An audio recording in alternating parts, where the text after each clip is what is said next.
So the federal government made a big whoopsie today and apparently got caught trying to destroy evidence in the Proud Boys January 6th case. It's a very crazy story, but apparently the evidence, we don't know exactly what it was, but we know that one of these agents said they were instructed to destroy evidence and remove an individual's involvement from the evidence, meaning there were, according to this, agents involved in January 6th. At least that's the evidence they destroyed. I'm going to go ahead and assume that it is 100% true, considering they tried to destroy the evidence and we only caught the records of the destruction. I wonder what they were destroying and why. Because of this, one defendant in the case is now demanding a mistrial. So we'll talk about that. Plus, we got another crazy story. This one is a congressional testimony from Matt Taibbi and Michael Schellenberger.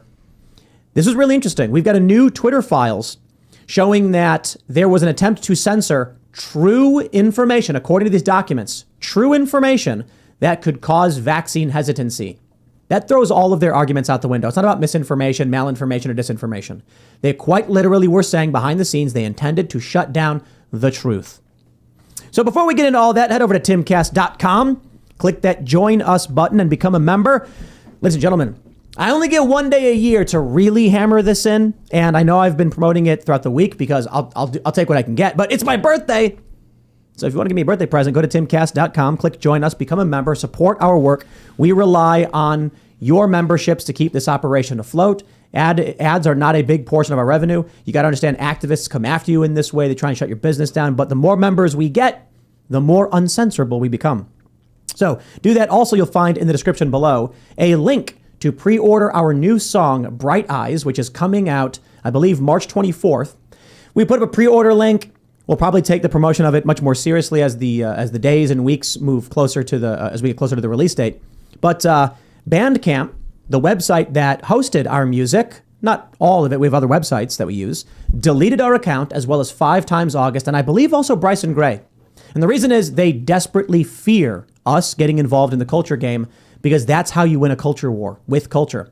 So you can support our work and pre-order the song with the link in the description below. Smash that like button, subscribe to this channel, share the show with your friends. Joining us tonight to talk about this and so much more, we got Jack Posobiec.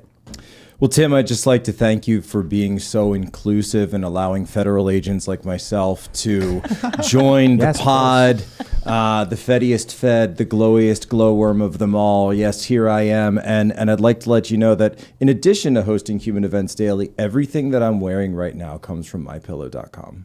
Is that true? That's actually true. The shirt and everything? This is MyPillow sleepwear. These are the MyPillow pants. You're wearing pajamas on the show. And oh yes, ladies and gentlemen. Okay, I have some of those. The My Slippers. Those are actually really great. It is like wearing little pillows attached to your feet. With every step you walk on liberal tears, you actually cannot be upset while wearing your pair of My Slippers. I actually do have a pair of those. I ordered a couple for me and my girlfriend. They're actually really, really nice. I actually love them. Yeah. It's like having a little pillow. So every step you're like, oh wow, that's great. Ridiculously soft. It's so nice. All right, Jack, thanks for hanging out. And we also are joined by Jack's boss. Yeah, technically. Not Chris Ray. That's my other boss. Other boss? Are you really his boss? I don't think that's true. Yeah, I'm the editor-in-chief of Human Events. Oh. And the Post Millennial. So it's actually very exciting. And I get to work with Jack all the time, which is awesome. Right on. Well, there you go. We got Phil Labonte hanging out. Ian's taking the night off. Hello, I am Phil Labonte, lead singer of All That Remains, anti-communist and counter-revolutionary. Woo! Serge? Yo, I am at Serge.com. How are you guys? Hope you're well. All right, let's jump into this first story. Ladies and gentlemen, in what may be one of the most shocking revelations from January 6th thus far, Julie Kelly, who was just on this show this past week, says breaking drama in the Proud Boys trial yesterday after FBI agent caught lying on the stand and concealing evidence from defense attorneys. Not only that, the messages, the long story short of it, this agent thought they were deleting messages from their, what is it called, the link system? The link system, yeah. And they were actually just putting them in like a hidden tab, which the defense found and were like, wow, you lied about all this. And there's even messages where they say things like, delete the, I've been ordered to destroy evidence. This one's really important. One message says, an agent made a request to Special Agent Miller to, quote, go into a CHS informant report that Miller just put together and edit out that the agent was present. So hold on there a minute. This is a January 6th seditious conspiracy case for the Proud Boys. And there was a special agent, there was some kind of federal agent present with these people. Well, that's it. That's evidence of federal involvement right there. Now, here's the crazy thing. The story from Politico says this. Assistant U.S. Attorney Jocelyn Ballantine, who is supervising the case for the Justice Department, acknowledged the likely spill of classified information Thursday morning. She raised particular concerns about a message sent to Miller by another agent who works on covert activity and who said she did not work on the Proud Boys case. Oh, yeah, I believe that. Describing a supervisor's order to, quote, destroy 338 items of evidence. That's a huge number of evidence. Destroying any evidence is huge. No, But listen up, insane. folks. Listen up, folks. I've been instructed by my friends down in Washington, D.C. to let you know that those pieces of evidence were totally immaterial. You don't need to worry about those 338 or the 338 pieces of evidence that were destroyed. Don't even ask any questions. By the way, I love the fact that they wrote down, they wrote in an email. Oh, by the way, my boss told me to destroy all this evidence. Like, if you're going to delete your evidence, don't go ahead and, write an email to somebody about it. If you're going to do something illegal, don't tell people you're doing it. There's a line in The Wire of that, and it's Stringer Bell, and he's like, "Are you taking notes on a criminal conspiracy?" And he grabs the notepad and tears it up. I'm kind of worried that we're sitting here all laughing, having a good old time. Meanwhile, this is direct evidence of the utmost government corruption. The regime these guys are being powerful. tortured. I'm curious, how long Powerful has this but been going stupid. on? I mean, when 2 we years. see this kind of corruption, when we see this kind of definitely illegal activity of destroying evidence, how long has the government been behaving this way? Has it been the whole time? Is it only recently? I would Is it assume- Probably the past 100 years. Probably the since whole Jekyll time, Island right? and who was it? I would assume Woodrow Wilson. Yeah, I mean, I think that Hamilton was pretty nefarious. It's not like the government would ever lie to us about something like a war At this or level- domestic terrorists. But it's sort of shocking to continuously be made aware of the fact that the government is. this is the FBI. They were founded by J. Edgar Hoover. I know, but it's like at this level, to this level, I really think that it's something that's probably come in the past 15 years. this level of because of corruption. how much information we all just openly put out on the internet, and There's also been, how easy it is to monitor us. I think that this is fairly new. There's probably been the desire. You do have the FBI wiretapping and stuff in the past, but I think that it's probably 15 years has really been since the Snowden revelations were 10 years ago now. I think it's been a so. while. 10 years this year. Yeah, Wow, so crazy. 15, maybe 20 years. there's been been like an this. increase, I think, since Obama in general level of trusting the government too. Well, so which is a mistake. so I think it's a little both, because I do think there's a part of it that's been going on from the start, but I think what's more powerful now, and Elon has actually been talking about this, is that now we have the ability to share this information, and we have the ability to talk about these things directly in ways that, we can live tweet from inside a federal courtroom about what's going on, and then that gets shared at mass scale because of Twitter, and then the people behind the scenes would have to be able to respond to that versus, a cub reporter writing that up and it goes in some local paper somewhere. Now we have the ability with distributed networks to actually be able to share it very quickly. Number two, because of the Patriot Act and the high level of technological sophistication that Snowden and others have been able to prove and show to us, and people I used to work with at the fort, they've become very stupid. Right, so they're extremely powerful, but they don't need to be sophisticated anymore. So you get these dumb levels of operations that never seem to go anywhere, or these stupid cover stories like this Nord Stream 2 thing. Oh no, it was this pro-Ukrainian group, and they just expect everybody to run with that, because back in the day, that's how it used to work. They would just hand something to the New York Times. The New York Times would put Operation Mockingbird. Yeah. The New York Times would print it, and then everybody would just go off of that because that's the paper of record. Meanwhile, nowadays, you can be on Twitter and actually go in and say, wait a minute, I know a guy in Denmark and he says that he was near the pier the night that happened and this is what he saw. And so instead of this, or post a video of it. and post a video of it. I actually said that the night of the bin Laden raid, you can actually go back and find that the most significant thing that happened that night in 2011 wasn't necessarily that the United States government conducted a covert operation. Okay, that happens. But it was that there was a Pakistani guy, or excuse me, Pakistani guy down the street live tweeting it. Yep. He said, hey, a helicopter just flew over my house. Hey, there's guys getting out. Hey, there's all these explosions and gunfire. What's going on? He was like, and he's "Go away, live little tweeting. bird." Yeah. He's actually live tweeting the bin Laden. I hope the thread is still up somewhere. Yep. Live tweeting the operation in real time. I said, that's the Wow. future right there. That's the wild. future, because now I think it was, I want to say it was Christopher Hitchens or somebody said this recently, or brought this up recently, that he said I don't read newspapers. And he said, well, why don't you read newspapers? He said, well, because I know people in these various industries, and therefore I get the information before the newspaper. That's Twitter. That's social media. Well, yeah, because I've- local news can become national in seconds. To a certain degree, the federal government is attempting to frame the Proud Boys. I should say they're literally trying to frame them. The seditious conspiracy thing is ridiculous. Wasn't there an agent who said they didn't hear anything like this, or what was that about? Yeah, there were early on, and I think this also came out because Julie Kelly was reporting on it on Twitter. She's amazing. Yeah, she's spectacular. And there were some documents. The Proud Can we steal Boys, her? Right? Let's do it. Yes.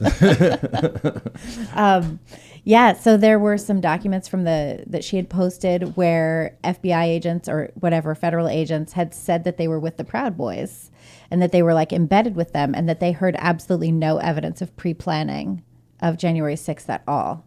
So they make this up. Here's the crazy and thing. the FBI had also said that there was no evidence of pre-planning. Initially, it was this guy, Dominic Pizzola, was charged with, I think, trespassing, parading, and like vandalism or something. He broke a window. He broke a window. Well, allegedly. And because he's not been convicted of anything. And then they came later, like a year later, and added seditious conspiracy. And I think the reason they did that was because they kept saying insurrection over and over again. And everyone on the right correctly pointed out, yet nobody's been charged with anything related to any kind of insurrection. And then all of a sudden, miraculously, Enrique Tarrio, the leader of the Proud Boys, conspiracy. Yeah, and they're, I think, the only ones. If you do a search, like you can Enrique look Tarrio, at who, by the way, wasn't at January 6th. Right. Yep. Wasn't he in jail? Yeah, was. I think so. That's so weird. Federal custody. And you can Yeah. look. I mean, the DOJ has all of the case documents up on the website. There's like 944 cases. And if you do searches, you can do searches for like assault. There aren't that many of them, you know. And here's like, the issue, it's pretty right? So here's the interesting to issue. break it down. To go back to, because I saw some people out there saying, well, these videos that Tucker put out and this bit, it doesn't change anything, because we've seen the other videos and we've seen the committee and we all know what happened that day. Here's what is significant about those videos. And we can talk a little bit about, because I do know something about the larger trove of videos that is coming, by the way. That of those, what was the number you just said? 944. 944 people. How many of them have actually been charged with anything violent, anything seditious? Right? About 10%, I believe. Maybe 10%. Yeah. And so the Julie other Kelly was tweeting 90% of this are people that were walking around, that were taking pictures. Norm Macdonald had that tweet up where he That was said good. the violent terrorists are abiding by the velvet ropes in Statuary Hall. Right? Yeah. And that's exactly right. And so you can be nuanced enough to be able to say that, yeah, there were, certain amount, 75 people, 100 people, let's say, that did get out of hand, and it was hooliganism. Right. But the vast majority of people there, it was just a crazy situation. People had the doors left open. People were escorted in. Jacob Chansley had the You doors see left open. Whoopi was Goldberg saying it surrounded should be by- illegal to report this stuff for what Tucker's She also doing. said God it was bless her. Orwellian God because she bless her. has she has like God the bless reverse her. dictionary. Yeah. So she doesn't understand what See, that I means. love when they do stuff like this. I took more of it, more. Mm. I want more censorship of like Goosebumps and Matilda, and I want. they're It's doing. so insane. I want Whoopi Goldberg to just 24/7 keep going, like keep her on air all day long, right? And this was something you showed me yesterday was Amber Athey's piece in Spectator Oh, it's so wonderful. about Politico's banned words. Can we steal yeah. her too? Yeah, that's funny. Politico, pregnant persons. Yeah, Because she's got a pregnant book. person. She's got. Look, Amber's got a book. we're all Yeah, she's we're really laughing good. as the problem's getting worse. Yeah. Government it's corruption, sort of amazing wokeness. to me that it keeps getting worse even though everyone keeps screaming louder. Well, it's like the whole it's the squeeze because there's people are starting to notice. Like all this stuff had been moving in this direction, had been really kind of under the radar until COVID kind of brought it to the to kind of everyone. Well, between COVID Well, because then and everyone George Floyd. saw it. Everyone saw it in their kids' classrooms. Exactly. Everyone saw it after the massive. What do you always say? Hierarchy, not hypocrisy. Yeah, it's hierarchy, not hypocrisy. That after Floyd was killed, it's okay to go protest against racism, but otherwise stay in your damn house. You can't protest the lockdowns, but you can Right. protest racism. They called all those Michiganders who protested in Lansing racist for going to the Capitol, saying that they should get to open their nail salons. And that's the Speaking thing. of They federal said agents. racist, Right? and that's the thing. People started to notice that. Wait a minute, there is nothing racist about going to the store. And people, seriously, and that's what it was. Normal people in started to say, Pittsburgh "Hold on." having church at Walmart. Yes, it's like there's nothing, and people started to say, Right. "Hold on, this is really getting out of hand because this is literally the excuse for everything now." And so I think that's a big part of it is these things really kind of were flying under the radar, and then when the George Floyd riots happened, people were just like, "Hold on a second, how is leaving your house because of COVID racist? I don't get it." Well, none of it makes sense. This is what we were talking about the other day. Yeah. I don't see any logic to their plan other than it's fire, right? We can control combustion for a purpose, like driving a car. We use make the car go forward. Very, very simple. But if you don't have a control mechanism for that, That's the process of. I like that. but if you don't have the how my car control sounds. mechanism, then it's just burning everything down. Right. So there is this energy from the left, and it is just chaotically destroying, consuming, and burning with no rhyme or reason. Yeah, I think it is doing that. You don't think that they have I think that they're looking for specific outcomes, and they don't understand that the outcomes they're looking for are going to be really destructive. They keep talking about maybe the this, young like dumb ones. The but the new executive order that Biden just put out, looking for, to advance equity, focusing on equitable outcomes. I think the real purpose is just to burn the machine to the ground, to destroy it all, and then afterwards, who knows what you're going to get? Chinese communism, something like that. Do you think they know that their goal is to destroy everything? Yes, I think at the higher level. So a lot of people think they have this goal, which is this leftist postmodernist goal. I don't think so. I think they have a technocratic goal. I don't think they even know what it looks like. Well, I think it looks like COVID social credit scores, COVID passports, Chinese communism, and they're using this postmodernism as a burn, a controlled burn to destroy the system, to gut it from the inside. That way they can start moving in their elements of social credit systems and things like that. Well, and to stop anyone in their way. Right. Right. So you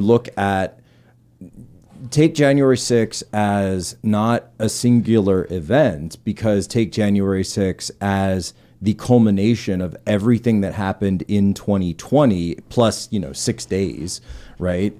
So you have COVID, you have Wuhan, you have the CCP, you have the masks, you have the beginnings of, we can't talk about hydroxychloroquine, we can't talk about ivermectin because it's horse medicine. Then you have the George Floyd riots, which we're not allowed to talk about, mostly peaceful. Then you have Antifa. Then you have Chaz. Then you have the Hunter Biden laptop. Then you have the suppression of the Hunter Biden laptop, all of which culminates in January 6th. So January 6th, which by the way, you take all of that together, what if that was another country, what would we call it? We call it a color revolution. Let me pull up this story. We've got this tweet from Matt Taibbi, the Twitter Files. Twitter Files #1, statement to Congress, the censorship industrial complex, and he posts this image. It says, quote, true content which might promote vaccine hesitancy. He elaborates in tweet number 32. In one remarkable email, the Virality Project recommends that multiple platforms take action even against stories of true vaccine side effects and true posts which could fuel hesitancy. None of the leaders of this effort to police COVID speech had health expertise. Here you can see the information being released, standard vaccine misinformation on your platform, and it goes on to say, true content which might promote vaccine hesitancy, viral posts of individuals expressing vaccine hesitancy, or stories of true vaccine side effects. This content is not clearly mis or disinformation, but it may be malinformation, exaggerated or misleading. Also included in this bucket are often true posts which could fuel hesitancy, such as individual countries banning certain vaccines. I will say right now, the things that YouTube does not allow us to say may very well be true, and they know it, and they ban you from saying it anyway because the people at YouTube are evil people. Marjorie Taylor Greene got banned for sharing vaccine information that was self-reported from the VAERS system, which is a federal database. Steven Crowder, I think, got 2 YouTube strikes for discussing CDC data. Which, by the True way, information that could promote hesitancy, they said. Which, by the way, the VAERS database is the industry standard. That's the one. Right, because, that's correct. And I remember talking to someone who does R&D in pharma for decades. And I said, well, if the VAERS database, because we kept getting fact checked, right? You kept getting fact checked if you posted something from the VAERS database. And I asked a question. I said, well, is this true? Should we not use the VAERS database? Where do I go? And they said, well, of course we use the VAERS database. What else would we use? Doctors tell people that's point. where they should report it. Yeah. The big issue is, from all of this, well, I think we all knew, but now we have definitive proof. I should say there's at least an effort internally with the big tech government and this collusion to censor real information from the American people. Obviously, I think everybody who watches a show like this, and you guys, and everyone who works for or reads websites like yours or watches a show like yours, everybody knows. You know what I mean? So how do we get that information to these people who are living in bubble world?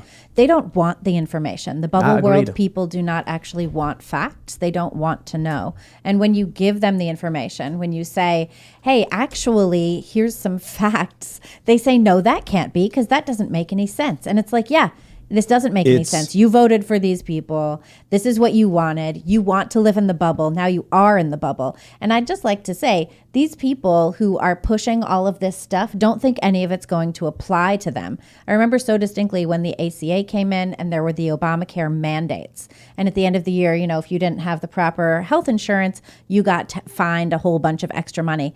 And all of the lefties that I was hanging out with in downtown New York, they were very pro-mandate for the health insurance. And then they all got fined because they didn't have the proper health insurance because everyone was a broke-ass artist, right? So then they're like, wait, why am I getting fined?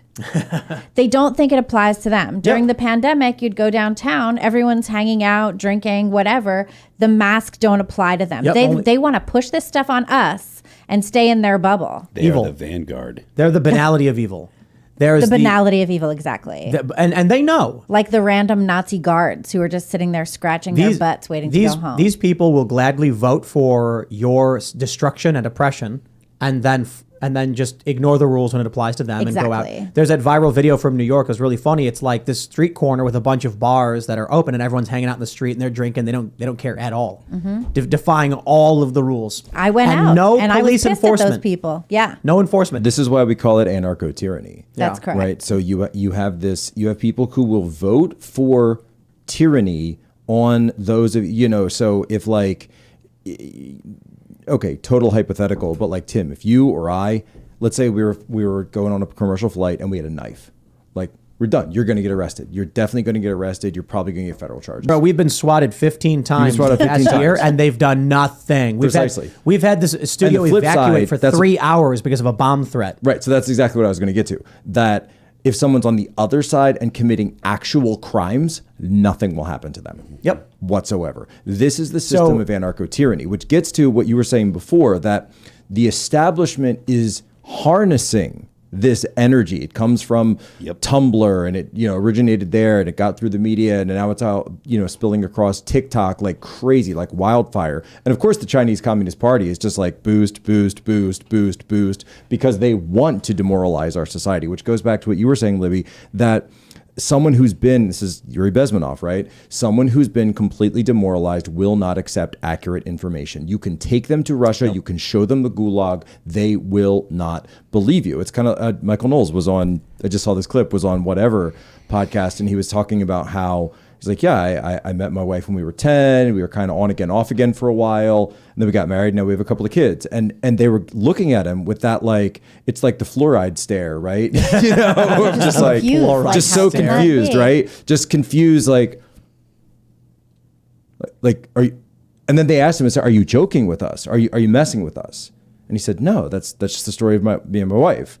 And I get that sometimes when I talk about Tanya, and I say, we met at a Bible study, and they say, okay, like, come on, no, you didn't. Like, you guys met on some, your handler knew her handler, and then you came and said, no, we met at a Bible study. You've told me the story. It's very mutual, sweet.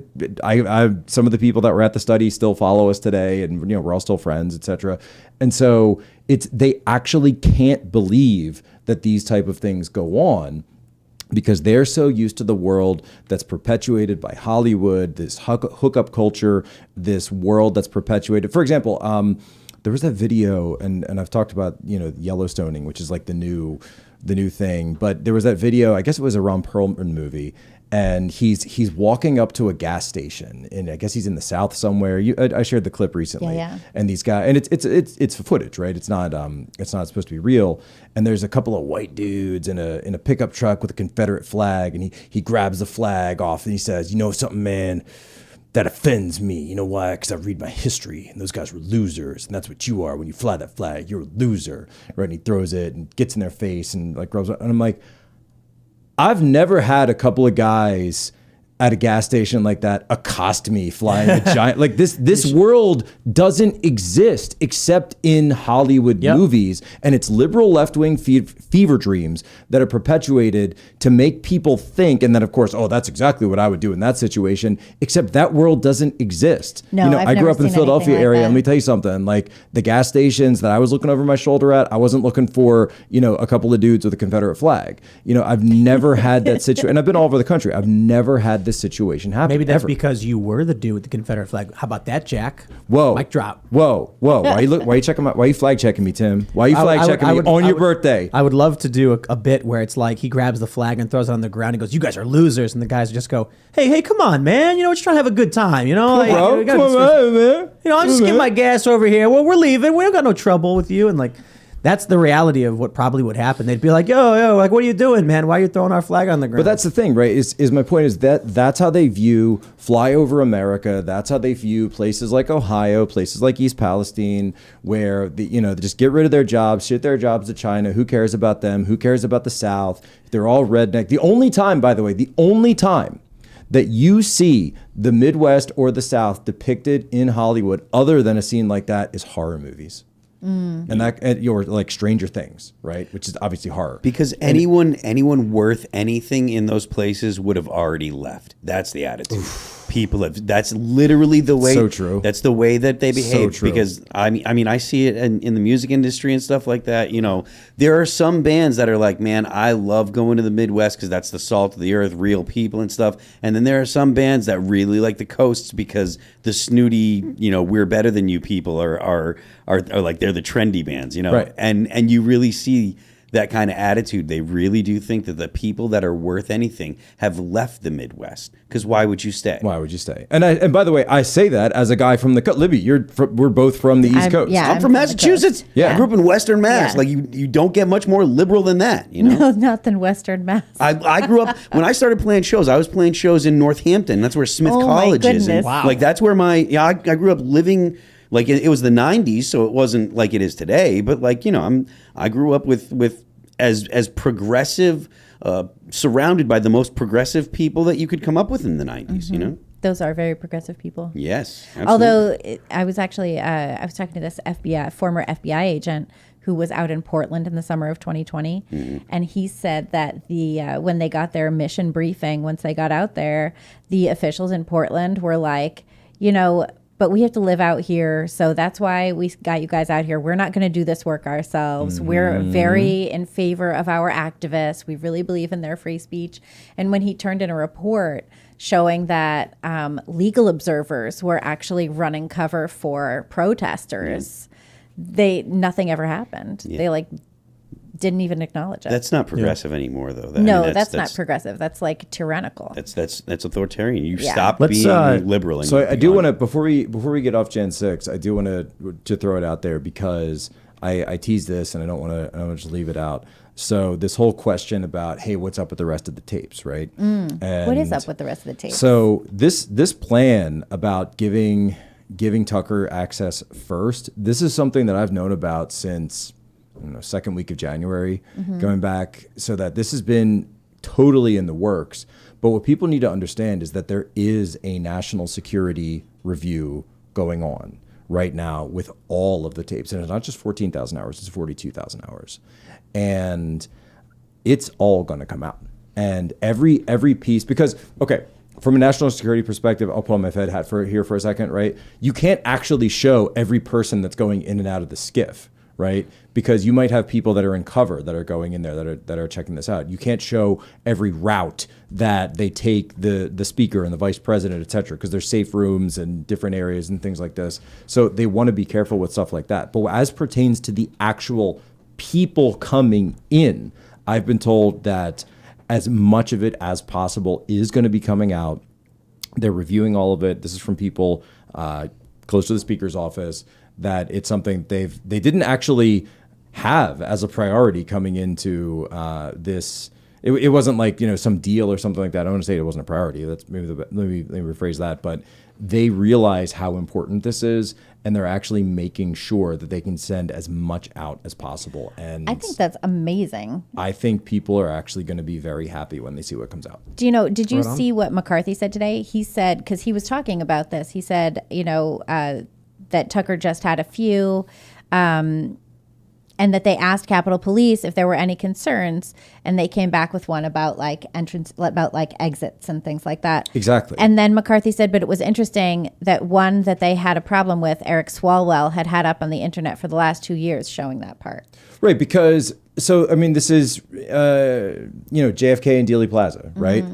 To know the specific route that a principal is going to be taking before they take it is an obvious security risk for anybody. McCarthy said also that Pelosi's daughter had shown the January 6th committee the exact route to take from the speaker's office. They showed the route. They showed the safe house on Fort McNair. So all of that is blown now. So now you have to completely change that because now that's just blown. So if, let's say, you're some terrorist group, like an actual terrorist group, and you want to set up something like this, well, guess what? Now you know where all the principals of the U.S. government are going to go. So from a security perspective, the Capitol Police, and probably in conjunction with the Secret Service, because remember the vice president was there at the time, are now going to have to completely revamp all of that. They're probably going to have to construct things. Yeah. I mean, some of this stuff is permanent fixtures in terms of how they design for security. And now if it's out there. You mean kind of like when there was an guys- attack at the White House in May of 2020 that we don't even talk about anymore? Yeah. Right? What did you guys make of Benny Thompson saying that he and the January 6th committee didn't have access to the footage? No, he didn't ask for access to the footage. That's I think what that you was think it BS. I think it was that was basically him admitting that he didn't take the time. They That was the just head of the didn't committee. Of look. course he could have They looked. just didn't check he it didn't, out. He didn't go and look. None They of them didn't did. care. None of them. Adam Kinzinger and Liz Cheney and all these people, not a single one of them actually took the time to go down and watch They this were too footage. busy producing their primetime, punitive special. Let's talk about the censorship industrial complex. This is a story from Timcast.com going into greater detail on the congressional hearings we saw with Matt Taibbi and Michael Schellenberger. They say Schellenberger, along with with fellow Twitter Files reporter Matt Taibbi, appeared before the Select Subcommittee on the Weaponization of the Federal Government regarding their findings in the Twitter Files. Quote, "I've never worked on an issue where so frequently while doing it, I just had chills going up my spine because of what I was seeing happening." Schellenberger said, "I never thought in my own country that freedom of speech would be threatened in this way. It's just frightening when you get into it." It's amazing because the Democrats and, what was it, that delegate woman, not even a member of Congress, were Plaskett from the smearing Virgin and Island. lying and acting like this stuff isn't happening right before our very eyes. With Tucker Carlson, he puts out video definitively proving the police give an escort to Chansley, the Q shaman, walking him around the building, trying to open doors for him. And the media comes out in lockstep, along with Mitch McConnell. And they all say, no, don't believe your lying eyes. Tucker Carlson is speaking against the what should we call it? The enclave. Right. And the White House said he's not credible. That's right. So don't listen to him. Now we have Michael Schellenberger. Don't believe your eyes. Right. Yeah, don't believe your eyes. We have the Twitter files, definitive evidence that the government was working in tandem. There's portals. Twitter built a government reporting portal, and then I see this Democrat being like, was there ever any instance where the government demanded they take something down? And Schellenberger's like, yes. He's like, they directed them to take it down. He goes, they did. He goes, they emailed saying like, hey, flagging these for review. And he goes, oh, they're just flagging them though. Okay, thank you for clarifying. You think a request is a demand. They These barely people are just so let them duplicitous. answer too. I know. It was insane. I mean, it was actually one of the most lit congressional hearings. Yeah, that it was I've seen in crazy. a while. It was really. So Libby, you wait, actually watched the whole thing, I right? watched let me the play whole this. thing. Yeah, Let me play Hannah this. can tell you. Let me play Hannah these at clips. Post Millennial can tell you. I'm gonna play this clip. Yeah, let's play and to it. praise him Here we go. This is Plaskett. and to Yes. praise him for his work. This isn't just a matter of what data was given to these so-called journalists before us now. There are many legitimate questions. Look at Matt Taibbi gives this look to Michael Schellenberger like, did she say so-called legitimate journalist? questions about where Musk got the financing Kind of like she's a to buy so-called Twitter. congresswoman. We know She's not. She's a delegate. She's But not wait, so- She's not even All a right, congresswoman. you ready Not for even a this? congresswoman. Clown show. So Glenn Greenwald tweeted this 18 seconds. He should have tweeted the full thing because Matt Taibbi mentions he's got 30 years in the industry. But It was here's amazing. Here's what he said. That time was spent at Rolling Stone magazine. Ranking Member Plaskett, I'm not a so-called journalist. I've won the National Magazine Award, the I.F. Stone Award for Independent Journalism, and I've written 10 books, including 4 New York Times bestsellers. I'm now... Yeah, there you go. She's not even And you listening to can his answer. hear Right. Jim Jordan in the background just being like, "Oh my goodness, These people are why?" evil. There's just no question. And now that Ian's not here, what do they say? When the cats are away, the muscle. But now that Ian's not here, we can all sit here in agreement that Democrats are evil, right? Yes. Yes. Absolutely. They're in furtherance of Moloch. Now Ian's sitting in his room going like, I should have been on the show tonight. I wouldn't say evil necessarily. It wouldn't say evil. You wouldn't say withholding exculpatory evidence from the say that public doing and the that is defendants. evil. I would say doing that is evil. So you don't think the people who did that were evil? I don't know. I hesitate to put judgment on a person's heart. So I'm a softie like that. So you're saying that you're I pulling believe Ian in here. redemption. Yeah, but I believe in redemption too. But I got to tell you, a person who who engages in evil activities is an evil person. I think they should probably be put in prison. I mean, these are criminals. Look, man, there's a guy who goes into a bank and he robs it, demanding $1, and then the cops come and they say, "Sir, you're under arrest," and he explains the reason he did it was because he has cancer and he can't get medical treatment, but if he's in prison, they'll be forced to give him medical treatment and he didn't want to die. Maybe he was trans. And that is not an evil person. No. That is a horrifying story and a very sad one, but he committed a crime and he should go to prison. You have people who are hungry or who typically want or need things. I would not call that evil. If a guy goes to a supermarket and he steals some food because he's hungry, I wouldn't call that evil. Jean If- Valjean. If a guy I goes would to a say- supermarket and grabs food, brings it out back and destroys it because it's funny, and he does it in front of starving people, I would say that's evil. That's evil. Yeah, I And would that person say is that. evil. I would say that Stacey Plaskett and Sylvia Garcia. I think they are stupid. I think they are stupid, moronic people. I think they're I don't evil. think they even have enough sense of personhood to be evil. I think they're just completely. It's the banality of evil. Stupid. So- they're so- so so- stupid. okay. Like Sylvia Garcia, the Texas representative. You're saying useful idiots? well, let me ask I you a don't question even think then. Is- useful. is- She's out there. She's talking about like, oh, did you file this with Twitter first? She doesn't even know Right, how of course, Twitter of course. works. Ian said the other night that he thinks, I asked him what evil was, and he said strangling a cat because you enjoy watching it suffer. That's an evil action. You think a person who strangles cats for fun is evil? They go around doing it consistently, knowing it's wrong, they find pleasure enjoying it? Yes, I think intentionally doing what the if wrong they were thing. developmentally disabled and they were laughing, strangling a cat? Is that evil? You mean like in Of Mice and Men when Lenny kills that girl?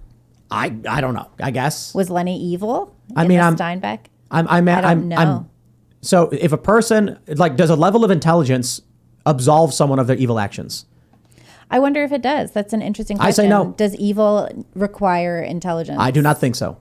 I think whether any kind of there is a degree of evil in cats. I knew that- cats torture other animals for fun and pleasure, not for sustenance. So, but we know this. Cats We are know evil. this about them. Are cats evil? Yep. I mean, to a certain degree. To a certain degree, they are. So, What about so I'll put pit it. I'll put it bulls? this Are way. they I'll put it. evil? I'll put it this way. I disagree. I think they might be. But- Dogs can't be. Dogs can't be evil. Dogs can't be evil. Dogs cannot be. So I so I'll don't put it this. know. I'll put it this way. I'll put it this way. That if is that person evil in their heart, if they're not making that decision themselves of their own volition. Yes. That's a moral question. But if you are on the receiving end, if you are someone who is subject to a regime that's controlled by people like Stacey Plaskett, if you are subject to a pit bull attack from your neighbor, right, then it is within your rights to act to stop the evil which is occurring to you. I just got to give a shout out to Brett Ain't Dead in the member chat saying, no, cats are based. And then they're posting Bokus emojis. Look, we like cats. All right, well, that's but there's like a degree of... There's like 100 cats here, by the way. I've watched Bokus sit outside staring at a crippled mouse that he crippled. And then it's laying there hyperventilating and shaking. And then when it gets up and slowly starts crawling away, he stands up and gets ready. And then when it runs, he whacks it again. And then it just sits there and starts shaking again. Oh, that is And I'm like, brutal. yo, cats are evil, dude. That's that's so brutal. like horrible. Because he's not hungry, so he Nope. doesn't need to destroy the It was thing. just fun It's because for it's suffering. fun. That's right. Cats do that. Cats. I knew this woman Yeah, in cats are evil, college, dude. and she told me about her dad who, when their cat had My too friends many have dated kittens, girls like that. by We the way. like cats though took because all they the can't hurt kittens us. and put them in the freezer. Yo, And that's killed messed them in up. the freezer. See, that's Yeah, evil that too. was messed up. I think that was evil. I knew this man who was. But what? But were they mentally challenged? The cat or the dad? The dad.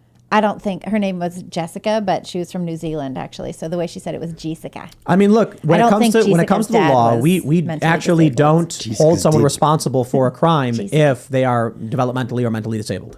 We actually say, this person is not capable of going on the stand and defending themselves. The actions they committed were outside of their understanding, so we're not going to put them to death. There was this woman, you see this woman who killed her children, and now her attorneys are saying, well, she's mentally ill. In Massachusetts? Yeah, so she shouldn't face the death penalty. That story, man. It's brutal. I think that's evil. I think even if you're mentally ill, you can be evil. If I think about it in terms of mothers who kill children. I think people can be redeemed. I think people can be apologetic. I think people can realize what they did was wrong.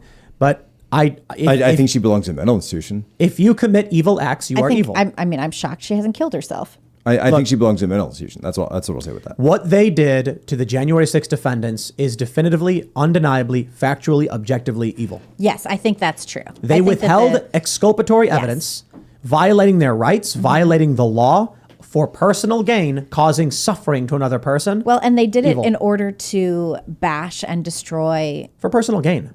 just the rest of Americans. They did it to hurt all of us. They did it to criminalize the Trump movement, and they did it to criminalize the MAGA movement, and they did this as I was saying earlier.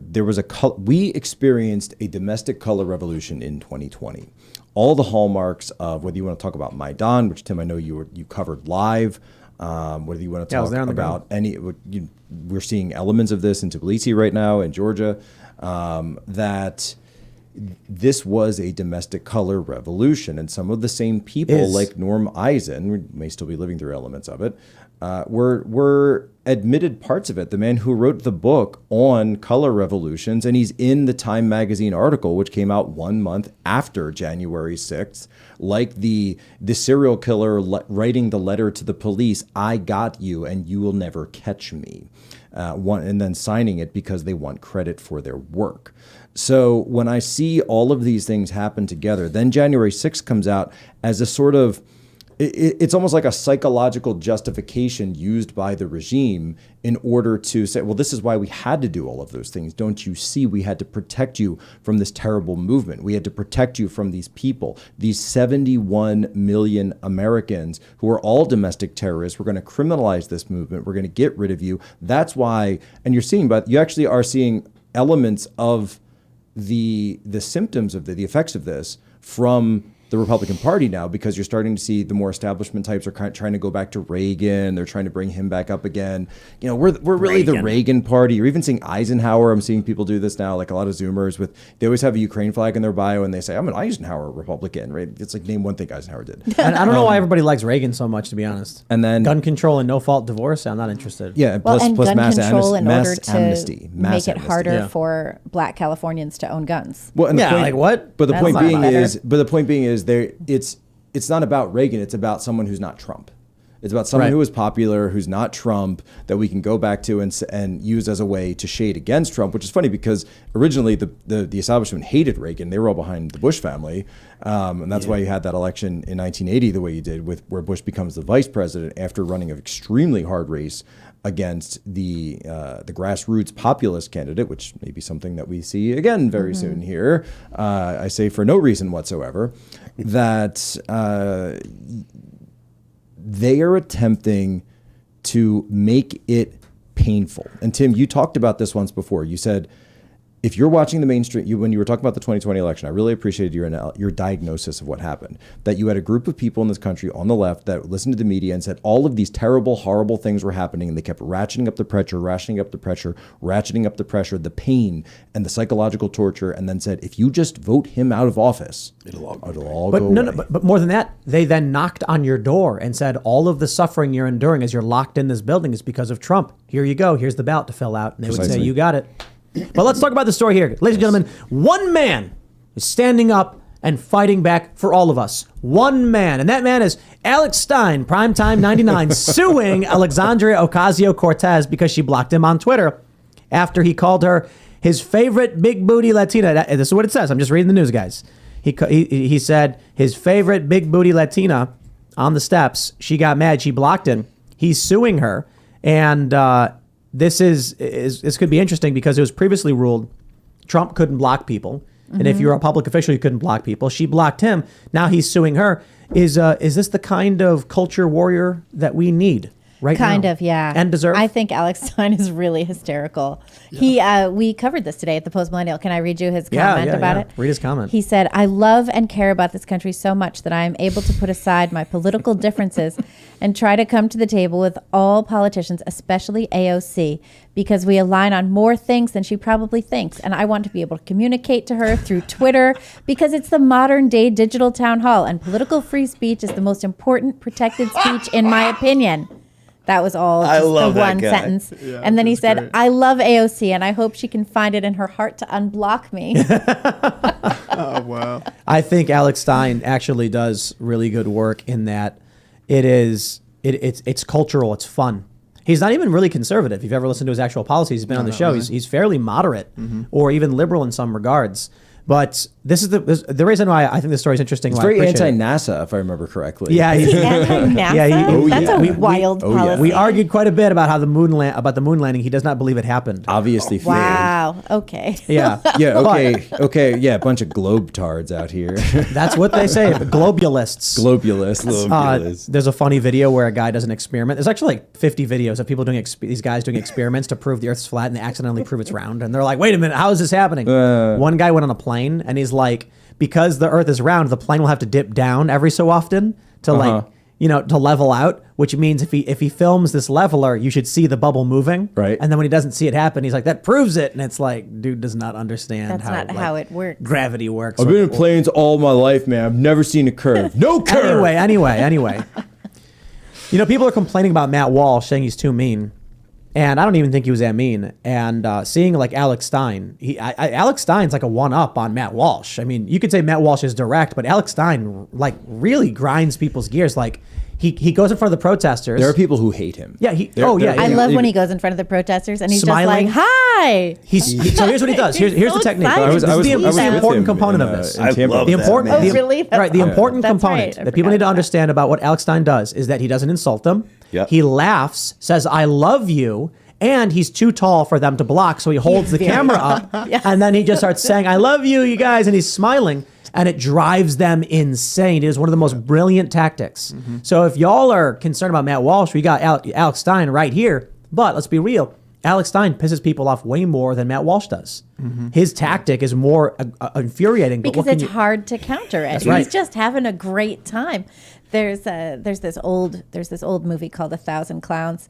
Anyway, at one of the kids, he says in the movie, he says, "What are you going to do with someone who has a wonderful time like that?" And that's exactly what's going on with Alex Stein. What are you going to do with someone who's just out there having a wonderful time? There's an issue on and speaking as like, I don't know, the right or whatever. There's an issue on the right where people just want to be boring. They just hate fun. They and it's been like that for a long time. And I had fun at CPAC. I had fun. But I've read nothing but it was very boring and. Well, I had fun with Jack, but we had fun. Yeah. I don't know about everybody else. And we had I can speak for myself. I had fun, but. Right, I'm just saying in general, right? There's like an aversion to fun that you can't use fun tactics. So we need Paul Ryan up there talking about cuts to Medicare and Medicaid and Social Security and this remember his bow tie act that he used to do. Look. Even Turning Point USA's event was all suits. I think the only people who didn't wear suits on stage was like me and Ian. Mm-hmm. And I don't think Bannon was wearing a suit, but like everybody's wearing a suit. Yeah, everybody's wearing some kind of dress up. Well, that's like the uniform, man. Yeah, but how are you, like? Does that image attract young people to want to be involved in what you're doing? And I think not really. It all depends. If your suit is like like a lawyer's suit, that's one thing. But if you're looking right, like you saw the audience, rhinestone it was all young tuxedo people. that's pink and periwinkle or whatever, and a big top hat, a lot of people are gonna be like really I excited think about there it. just need to be more parties at these things. More parties, more events. McGregor more looks music, great when he wears a suit, right? Like more he's walking costumes. around all, he Like looks it like just, Right, they right. need to do more fun stuff. And They got on less O'Keefe for being speeches. fun, right? They tried to go after O'Keefe That was for the thing about that. Go ahead. having being fun and doing music and trying to break out of this. Look, not for nothing, but I've been, I have another job where I'm in a band, and we've been, allegedly, we've been around for a bit, and I was putting the flag up in the early part of the teens, like, hey, I'm, into like liberty, and I was big on Ron Paul in 2012, and I was like looking for conservatives that were interested in talking about that, like about my band and stuff, and nobody was listening, and the left hated me because I was, the left was just as left as they are, so it's something that the conservatives and the right has to get their act together on. And it's like when you've got people like the Daily Wire and like Tim and stuff like that trying to make culture, the other like establishment, right, they're lagging behind, and they have been for a long time. Didn't Rogan just open a new comedy club? Yeah, Comedy Mothership. I like think it's that called, right? name.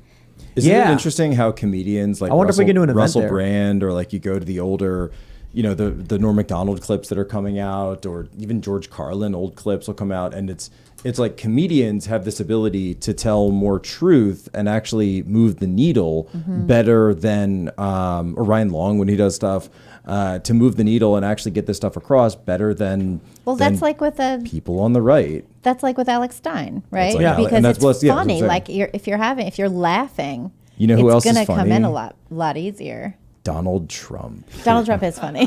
He's very funny. hilarious. He's a comedian. Anybody who's ever been to like him giving a speech, he's doing stand up.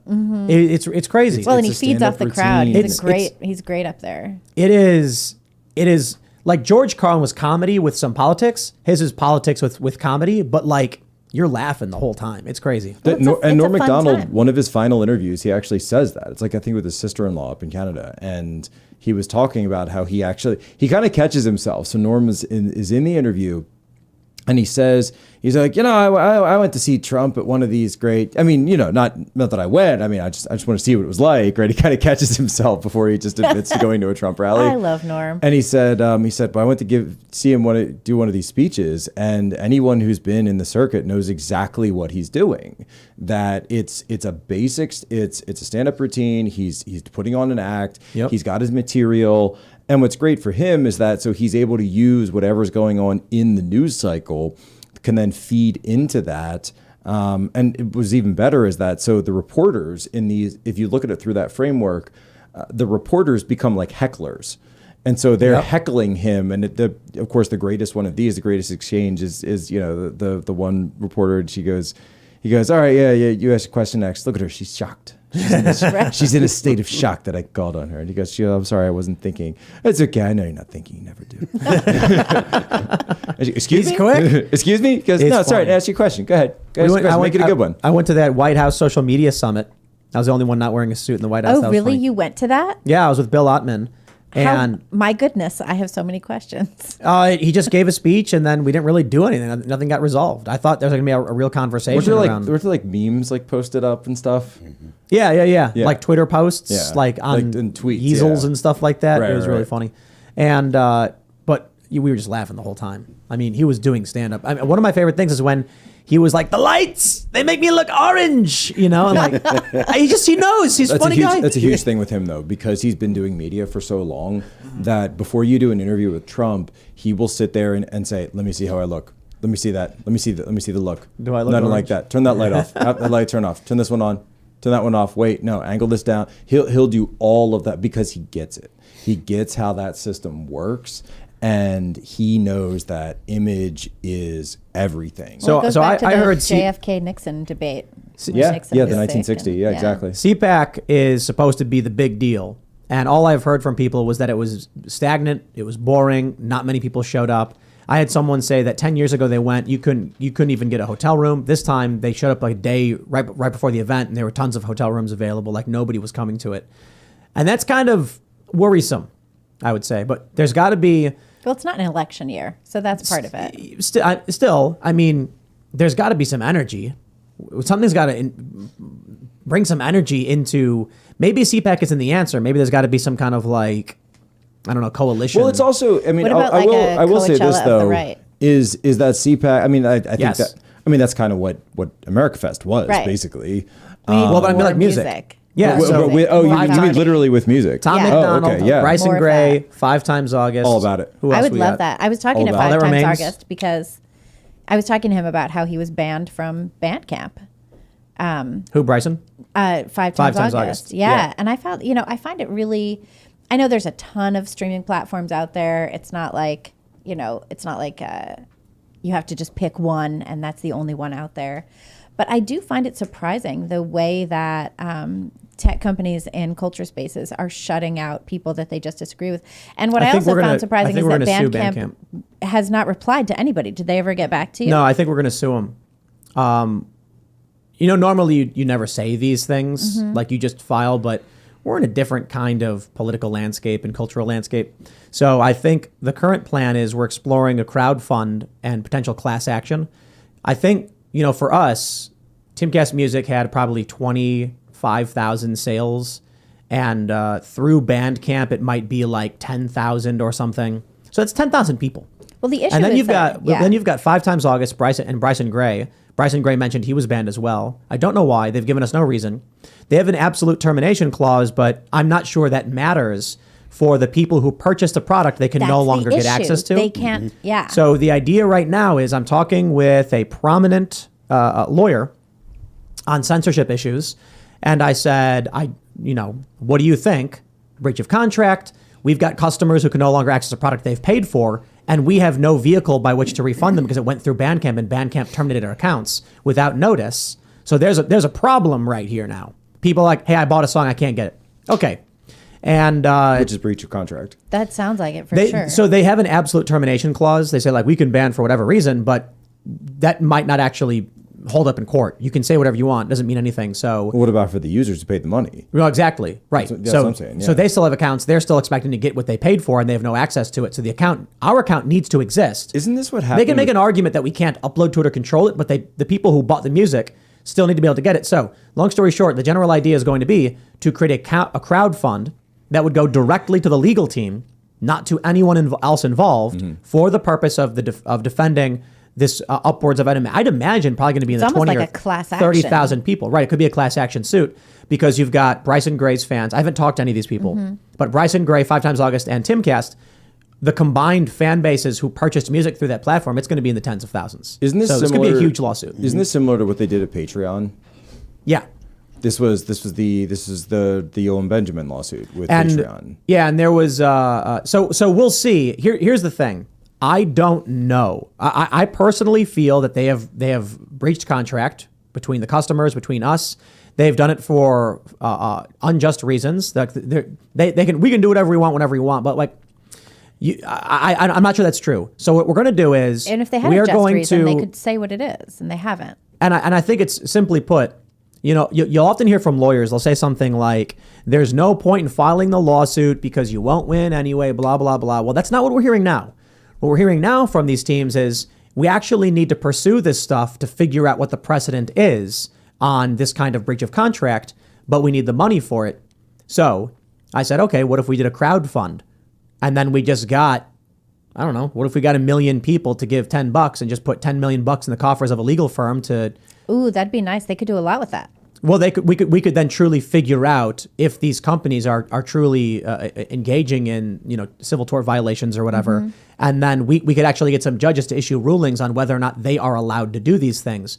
And I'll put it this way: the left wants to sue that baker in Colorado into oblivion, and they keep doing it. Yeah, I'm down to play the same game. I'm pretty confident that between all of the followers that the Daily Wire, anybody else has, post-millennial, they'd be willing to pitch in $10 to a law firm. None of us will go anywhere near the I fund. would throw $10 in for that. And then let the law firm just explore anti-censorship lawsuits. That would be amazing. So I was talking we'll to see where it goes. 5 Times August too, and he started doing some digging into who the people are that work at Bandcamp, Mm-hmm. and it's a whole bunch of pronouns in bios, doofuses, who are making these decisions. Big shocker. Which is exactly what we found out at Twitter, that it was all these contractors, these like third-party contracting, trans activists who were like, I don't care about any of that. You can't say that. That has no bearing whatsoever on my contract with a company and the customers. And, No, I agree. And that, But so they can there believe they whatever they want to are. believe. And maybe the reason they took us down is political. All I'm saying is, I think we need to have a judge issue a ruling on this, and it could be simple. Maybe we issue a initial, filing, and then the judge says, no, look, their terms clearly outlined your agreement. Sorry, have a nice day. Okay. Well, now here's John Smith, who purchased a song and can't get it. He has a lawsuit. Oh, by the way, here's Jane Smith. She purchased a song. They're all she has a plaintiffs. lawsuit. Every single individual who now has no access to a thing they paid for, and we have no vehicle to refund their money anyway. Well, we got to figure this out. So I'm thinking we get $10 million to a law firm, have them start filing away.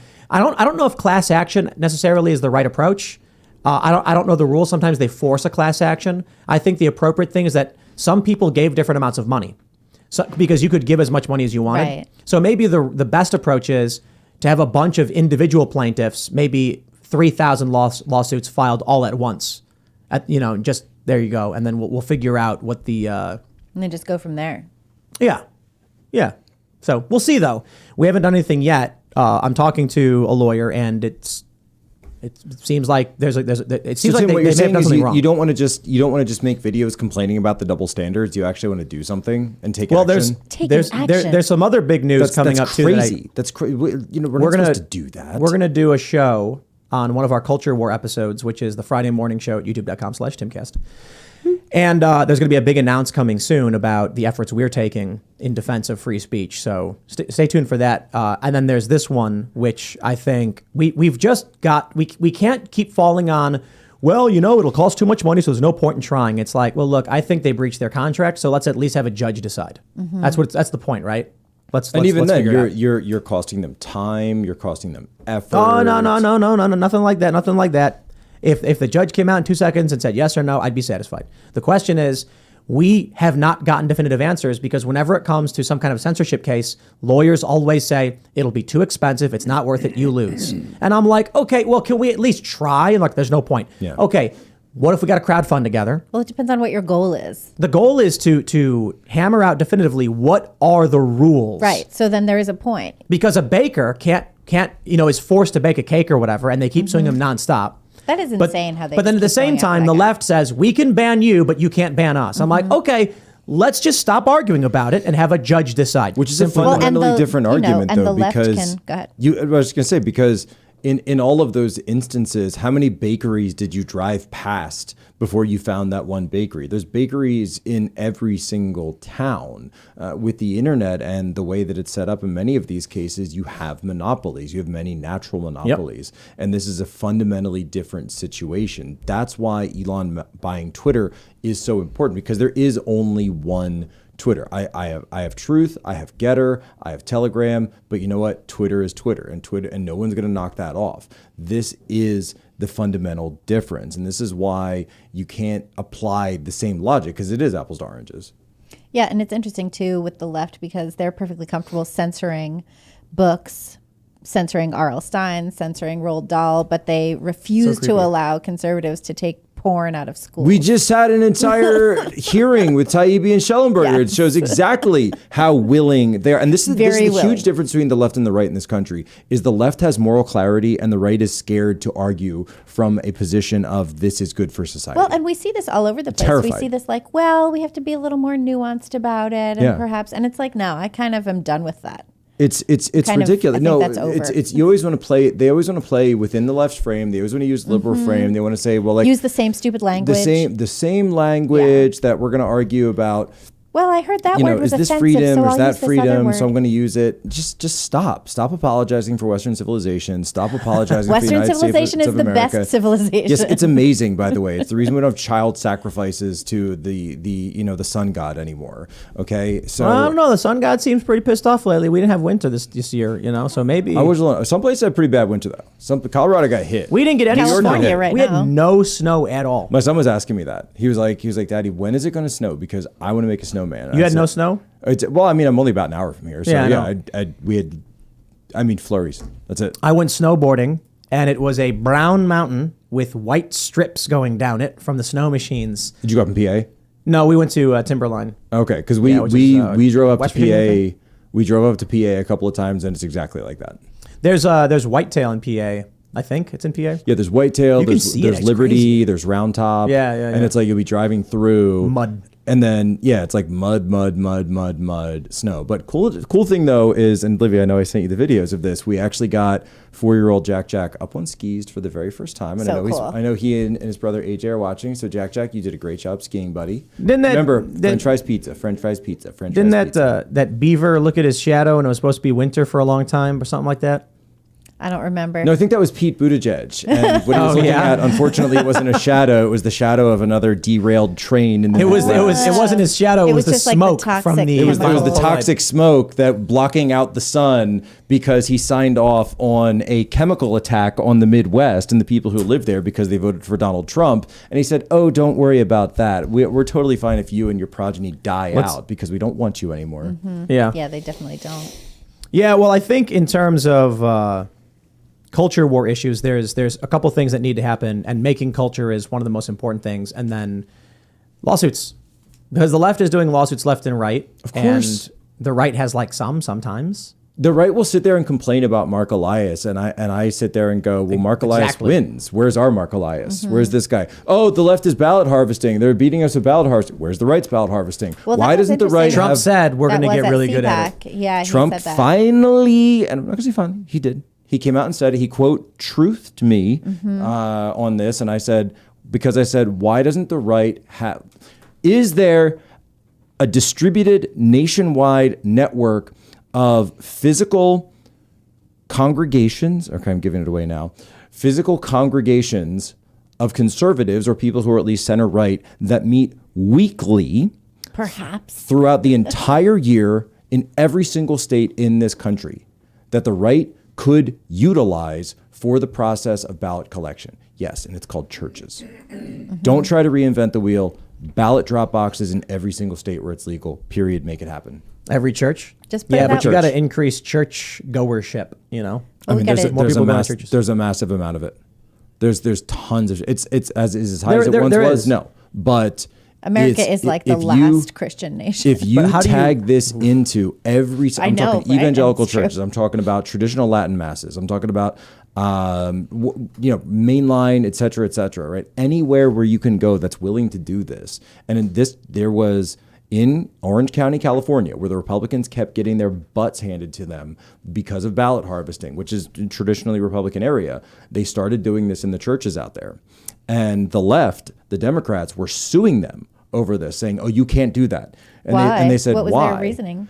But I mean, they've been coming up with every reason under the sun. You're not doing it properly. That's a temporary drop box. And then the pastors kept pointing out and saying, but the laws you wrote allow for all of these things because you allow that for a nursing home, or you allow that for a grocery store, or the street corner in LA, Or the et cetera, casino, or the liquor store. And they used their own laws against them to be able to say, and guess what? Lo and behold, all of those seats in Orange County flip back red.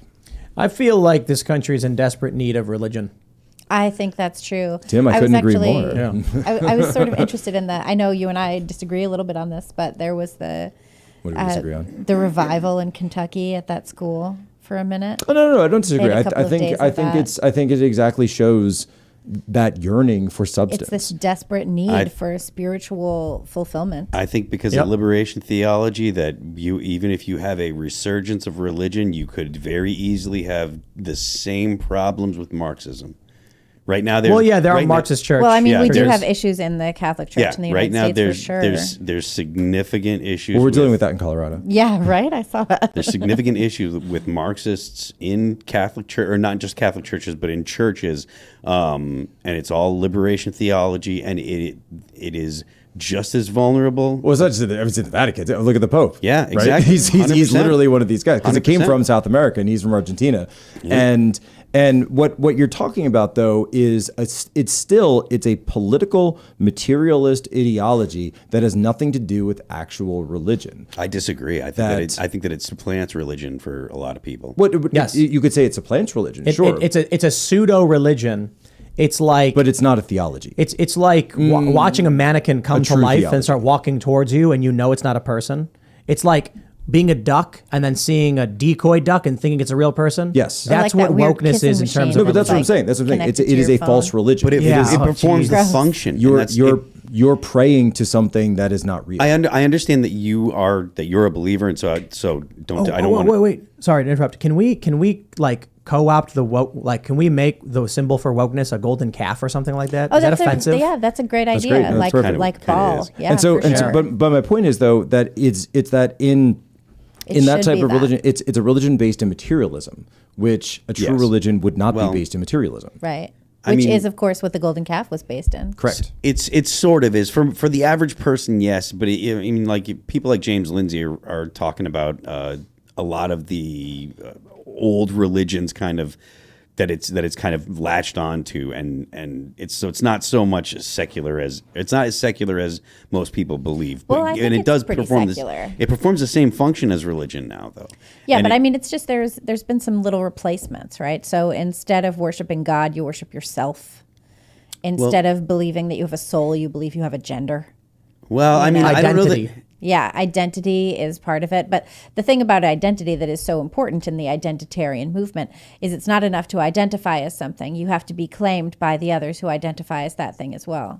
Yeah, I mean, you have to You have to be accepted. you have to be accepted as part of that group. Yeah. And so to be accepted as part of that group, there are identitarian rites of passage. Let's make Kind of like little Drag Queen buttons Story Hour. Like drag that say queen "Stay story woke" hour. with a golden calf on it, Yeah, it's not a bad idea. and they might embrace it. You They know? might love it. Yeah, Golden I mean, calf it's with a golden. rainbow behind him. You know what? It could be. It should actually not be a golden calf. It should be a golden unicorn. golden calf. Yeah, you like it. You like the just the. I get where you're ancient- going with that. I get where The you're going connection. Yeah, you know, All right. golden calf. You know, with that. But in the Bible, right? But the point That's that I like would that's put like the when point that I would Moses was say up getting the is rules from God, and then right. he And he came comes back down and he's and like, "What are you guys doing? What is this?" the heck is this? And he smashed the tablets, and then that's why he couldn't go to the promised land. the way you fight this liberation theory, though, which is an issue, obviously, is you have to get back to actual orthodoxy, right? And actual orthodoxy has nothing to do with that. It's we will not covet my neighbor's goods, right? Thou shalt not. Literally one of the commandments. So right there, you just beat people over the head with that you are not coveting. If you are being covetous, if you're saying that person has more than me, and I hate that person because they have more than me, and you're making up all the That's grievance which is politics. which is grievance politics, and this is what all of communism is. All right, wait. All of communism is just attacking people for having more, for being more successful by degenerate problem freaks. with- I want to The start off a new problem segment being real quick, and covetous. I want to pull up this story, but I got it before we read this or show it. I want to ask Jack a question. Do you know the 10 Commandments? Can you recite them? I'm Can I putting you on recite the, I'm putting all of them off I'm the top putting of you my on the head? spot, man. Right now, Yeah. Oh, Yeah. man. If it's I know like you just like get them all. It's like trying to remember every state or whatever. But I could do that, but I probably couldn't do the commandments. But there's okay. one. There's I'm Lord your God. You shall not have no God before me. Shall not take God's name in vain. They're actually in sections. There's the sections about your relationship with God. There's the sections about your relationship Well, I with just need yourself. I want to read the And then your story, but before we do, relationship to society I need you to and name others. them until I can tell you to stop. Honor thy father and mother. Boom! Stop right there. Now read the story. Who can read that one? Oh, I saw Can you this read it? story Can you read the today. headline for Yeah. the people? Colin Kaepernick calls his white adoptive parents racist because they told him as a teen that cornrows keep looked the Sabbath. unprofessional and that he looked like a little thug. That's why I asked you about the commandments, because honor thy mother and thy Honor, father. yeah. And he's like, not. Yeah, so this is dishonor. This is dishonor. This is more. He's calling his parents racist. Yo, dude, they gave you every opportunity. They loved you. Talk about spitting in their faces. It's disgusting. It's Jeez. completely disgusting. My Yeah, parents I were think racist. that's They really a adopted shame. him, but they were racist. Total scumbag move, total loser behavior. This is It's something like that's Markle and done Harry. to it's clout chasing, which is all he's really done since he lost any position in the NFL. Is just clout chasing. He's just punching up, and it's interesting because I guess his grift with going after demonizing police officers and going after the national anthem has gone on. And I just hope people look at this for what it is, right? This guy has lost targets, so he's targeting the people that are actually closest to him in his life. And they probably were telling him like, hon, it looks nice, but a lot of people are going to think that's unprofessional. And they weren't wrong probably either at the time. Tim, you mentioned evil earlier. Yeah.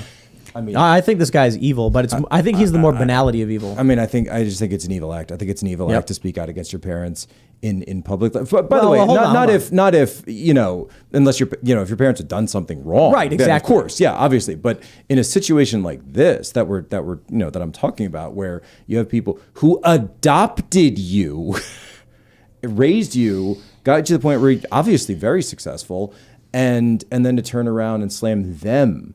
And then use this epithet racist, which in our society today, to label someone racist is seen as it's worse than rape, it's worse than murderer. This is the ultimate evil. It was, but I kind of think like they've beaten a dead horse, so now we're kind of just like, yeah, whatever. You know what I mean? Of Like, course, you can only say Colin it so many Kaepernick said times. something really stupid. That's Yeah. just that was my thought when I saw this. I was like, yeah, of course he did. The issue more so is that he's spitting on his parents. Yeah. That's kind of a crazy thing like that. You know what In I mean? public. People do that a lot. Yeah. Look at Adoptive parents too. Like, I mean, not for nothing. They chose you, they picked you, and you're gonna crap on them. Come on. Yeah. I mean, it's also, though, that's what Harry did. That's like the thing that today, Prince Harry and Meghan Markle, they had like renounced their royalty, but they're like, our children get to be prince and princesses. Is that what they said? They demanded it. They demanded it that the children get the titles. They're the worst people ever. They are. They might just be evil. Harry might not actually be a Windsor, right?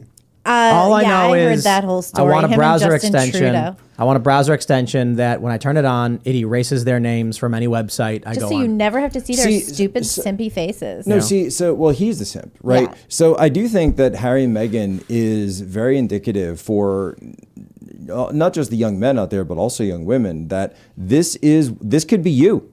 This could be you if you take someone like that, someone with every red flag under the sun, like Meghan Markle, and put her on a pedestal and put her in charge of your entire life and all of your affairs, give her that much of your mental space that she will consume you. She will actually suck your soul, which we've seen. Or this guy was a war hero, right? He used to go and like party. He was friends with his brother. He had to sell all of his guns because of her. He had to sell all of his guns. He did. Wow. That's insane. In England. Wow. Yeah, because you can still have long guns in England, but I mean it's right. And then to take someone and have them totally control your life. I mean that divorce is going to be awful. It's going to be it's going to be really horrific. bad. Yeah, It's going to be a lot of so bad. everything. There's the gonna be, tabloids are going to be so excited. Well, for the tabloids are going to huge Oh, yeah. payday. Payday. And it's just I think it's sad, but at the same time, how many of you have a friend in your life that's been a Harry? How many of you have been a Harry in your life at some point and said, you know what? I know they're this way, but I can fix them. Well, I've known I them. can fix them. I've known some Megans. And we've all known some Megans. Mm-hmm. We may have. I heard that she Meghan. was talking about suing South Park after they made fun of her on that episode. Yeah, then they came out. Everyone was like, you are ridiculous. And then they were like, no, we're not really going to sue them. No, we're not. She cried, apparently. Yeah. I mean, so stupid. She's just the worst. And They're I all think so it's awful. true. Like, if you're dating someone and they say something like your family sucks, like, dump that person. Get rid of that person. Because, first your family, then your friends, then yourself. They're going to deprive you of everything you love. When you first meet someone, check their relationship with their family. Right. That's right. a So good point. she cut herself off of her own family. So she's got half siblings. She's got a father who, by all accounts and purposes, actually does love her, or at least had a good, tried to give her as much as he could. She throws him under the bus left and right. Then these half siblings that she's completely cut them off. I would add Barack Obama to that list, by the way, who's got how many half siblings that they keep like popping up every time you turn around. By the way, shout out to Malik Obama, the right Obama. We elected the wrong. The Obama. right Obama. We elected the wrong Obama. The real Kenyan one, right? And then with that, if you've got someone who's trying to get you to isolate yourself from your family or your friends, just run. Just run that's to not the a good hills. person. I was watching some TV show. I can't remember what it was. Was it Fringe, maybe? I don't know. She was on it, and I was just like, well, this ruined the show for me. Maybe if I watched it before she did all this stupid shenanigans, but I'm just sick of the stories. I'm sick of her tears. Oh, it's just so awful. It's really just enough. Is she like, already. is she like, what is she like, the most hated celebrity probably? Is she? Who else? 'Cause she's could there like- be? Because, I don't know. Who like- else is a hated like, celebrity? Kim Kardashian. Kim Is she Kardashian really no, hated? but Kim Kardashian She has a lot of love. I'm saying more behind her. favorability. I think Probably Meghan Markle, yeah. yeah, she probably That's what has you're saying. way more unfavorability in terms of the fame she generates. Yeah. It's just so awful. By the way, shout out to the ALX who just texted me the live tweets of the UBL raid. What is it? It's Sohaib Athair, right here. May 1st, 2011. A huge window shaking bang here in Abbottabad. I hope it's not the start wow. of something nasty. Then Where is that? that's at 409. away, I just little bird. quote tweeted it. Then a few hours later in the morning, Bin Laden is dead. I didn't kill him. Please let me sleep now. Yikes. Same. How many followers does he have now? 44,000 followers, and he's like a CEO. He's in software. Good for him. Yeah. But yeah, Well, this, live tweeted the Bin Laden raid. So I guess just going back to the Colin Kaepernick thing. Targeting the reason why I asked about the what is it? Taylor Silverman replied to my Alex Stein story and said AOC needs a nice Jewish boy like Alex. Oh yeah, I think I The, saw a video of AOC going sorry, after me that's today. It was funny. so going sad. after. Oh yeah, that's right. That's right. It was so So upset. here was the point I wanted So to bring up mad. with the Kaepernick thing is that it is the antithesis of the moral tradition of this country, which a component is honor thy father and thy mother. They want to sever you from your roots. They want you to attack your parents. And one of the things we see a lot of is kids going off to college, coming back, and then calling their parents racist. They're trying to remove you from your family and destroy the family. So one of the reasons why I don't think that the end goal is I can't think of any cohesive. other movements that have ever done that in the past. no right, but that's why I'm that saying I never don't. happened in Cambodia or No, China. no, China. That's why when they Russia. say our goal is this and they point to like postmodernism, I'm like, no. Their goal is going to be gulags. Their goal is going to be the complete destruction of society so that they can build something different, and we don't know what that will look like, and it won't be fun. You That know? happened on The Simpsons too. The separate.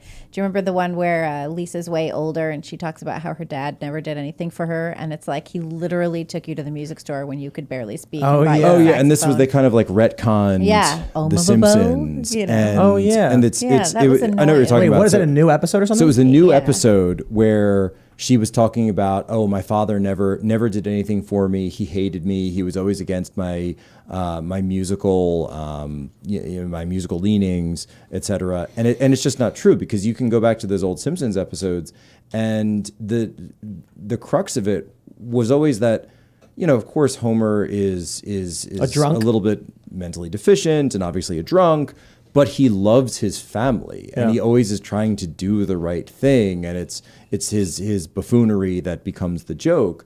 Whereas they've completely lost that because our culture is so hollow today. So wait, that when was this episode from? like last year. Yeah, it was last Oh year. wow. And of course, age is an age. Do you see the one Whenever where they has- made Abe Simpson gay? No. The grandpa. Yeah, they did it. They did an episode where what? yeah, where Abe Simpson had a friend who turned out to be gay, and then when he found out his friend was gay, ran away and then never talked to him, and then felt really bad about it, and then went and kissed him, and they made out or something. Oh, weird. They like kiss on the lips, and Yeah. he was like, "Well, that wasn't so bad," or something like that. There was the one where Homer had a friend who was gay, and Oh, yeah. and the friend was like, Homer, I have to tell you something. I'm ho, yeah, mo, yeah, sexual. What? It's like, Wait. That's what the best line is. Like, Homer, I don't know how to put this to you. right. I prefer the company of men. Who doesn't? Who doesn't? That was an old episode, though, wasn't Yeah. it? Right. I They did an episode where Doesn't? Bart. He owned the toy store. There's an episode where Bart gets mad because they're doing a reboot of Itchy and Scratchy with the female Itchy and Scratchy. Yeah. Really? So Just like this really is the problem, weird though. culture it's war because, cult stuff. Because That's because the left that has gotten in Hollywood, all they focus on is deconstruction. So it's deconstruction of self, it's deconstruction of story, it's deconstruction of character. They do not know how to tell stories. Well, and they then don't understand the that's hero's why- journey. They don't understand any basic elements of storytelling, and that's how you get like, what was it? Superman had a gay son. Yeah, that's why they and deconstruct and redo old stories it's because they over don't know and how to over create and anything over. new. Look at Star Wars. Look at Marvel. It's all skin suits. Yeah, it It's, really they, is. They just go in, and the latest one though, by the way, and I mentioned it before, but it's Yellowstoning. So Yellowstoning is when they'll take an actor. Like in Yellowstone, it's Kevin Costner. In 1923, it's Harrison Ford. In Tulsa King, it's Sylvester Stallone, and they'll put them in a film or a TV show, I guess, with Taylor Sheridan, and then they'll introduce like woke elements in the background. So they use the actor and the aesthetics to pull you in, and then all of a sudden Monica comes on screen and she's telling you about the horrific abuses and genocide of the Native Americans. And then here comes a scene in Tulsa King where they talk about, and it's not even set in the past, right? Tulsa King. And there's like a redlining situation that goes on where a black guy can't buy a car, who's got cash to pay for the car, by the way. And suddenly sounds just like unlikely. totally unlikely, Yeah. super anachronistic kind of scene is just shoved in there.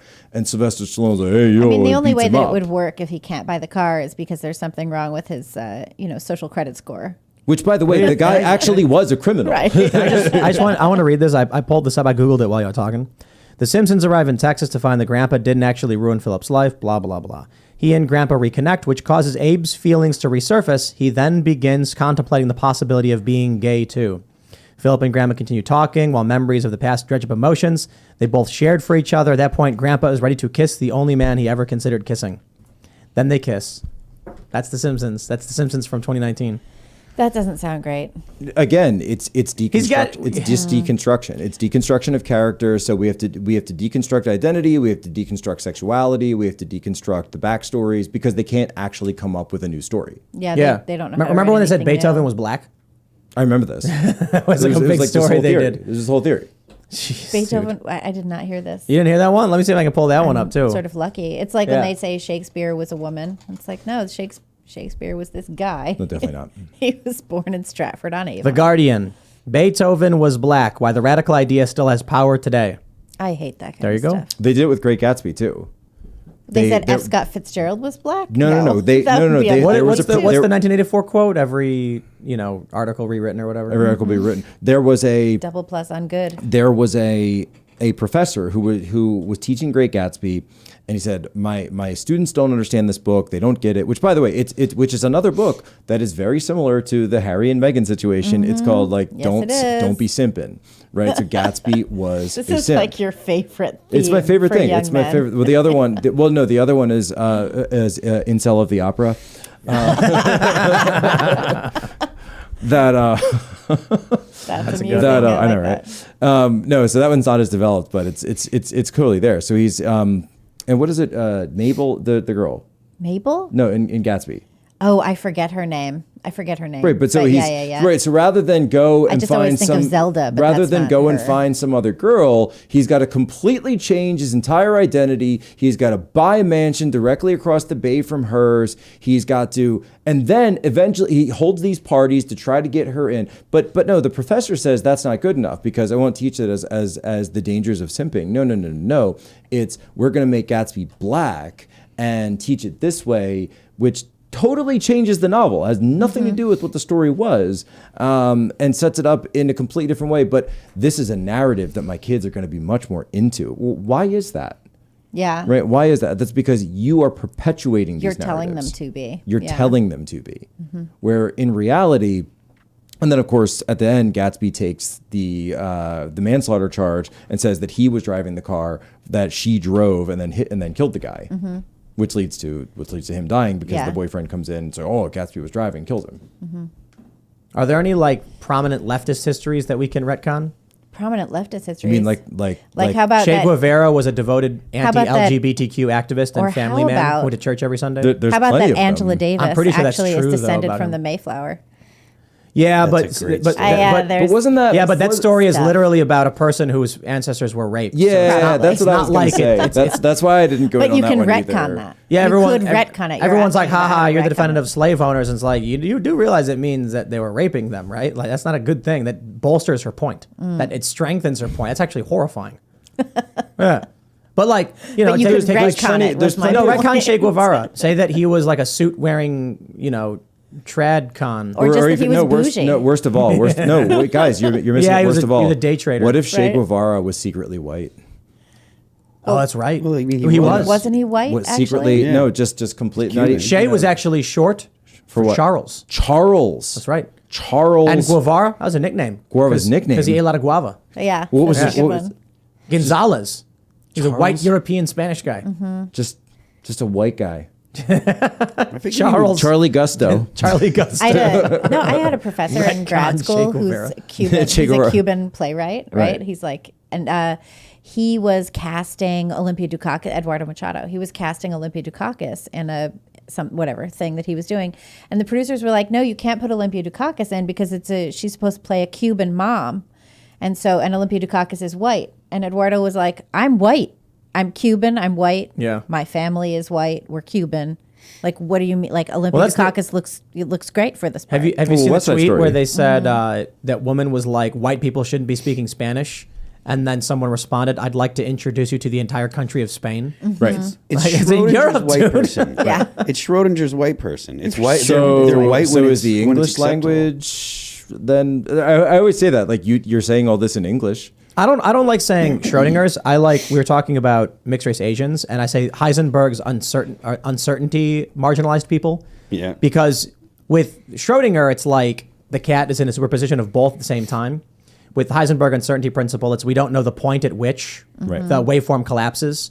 So if you're mixed race Asian, we don't know at what point you're either white or an oppressed minority. So, you know, Did I see you use the word quappa? Yes. Earlier today? Yeah, quappa. What is quappa? A quarter Asian. A quarter? Is that you're a quarter? Yeah, Asian? I'm a quappa. You're a I'm a quappa.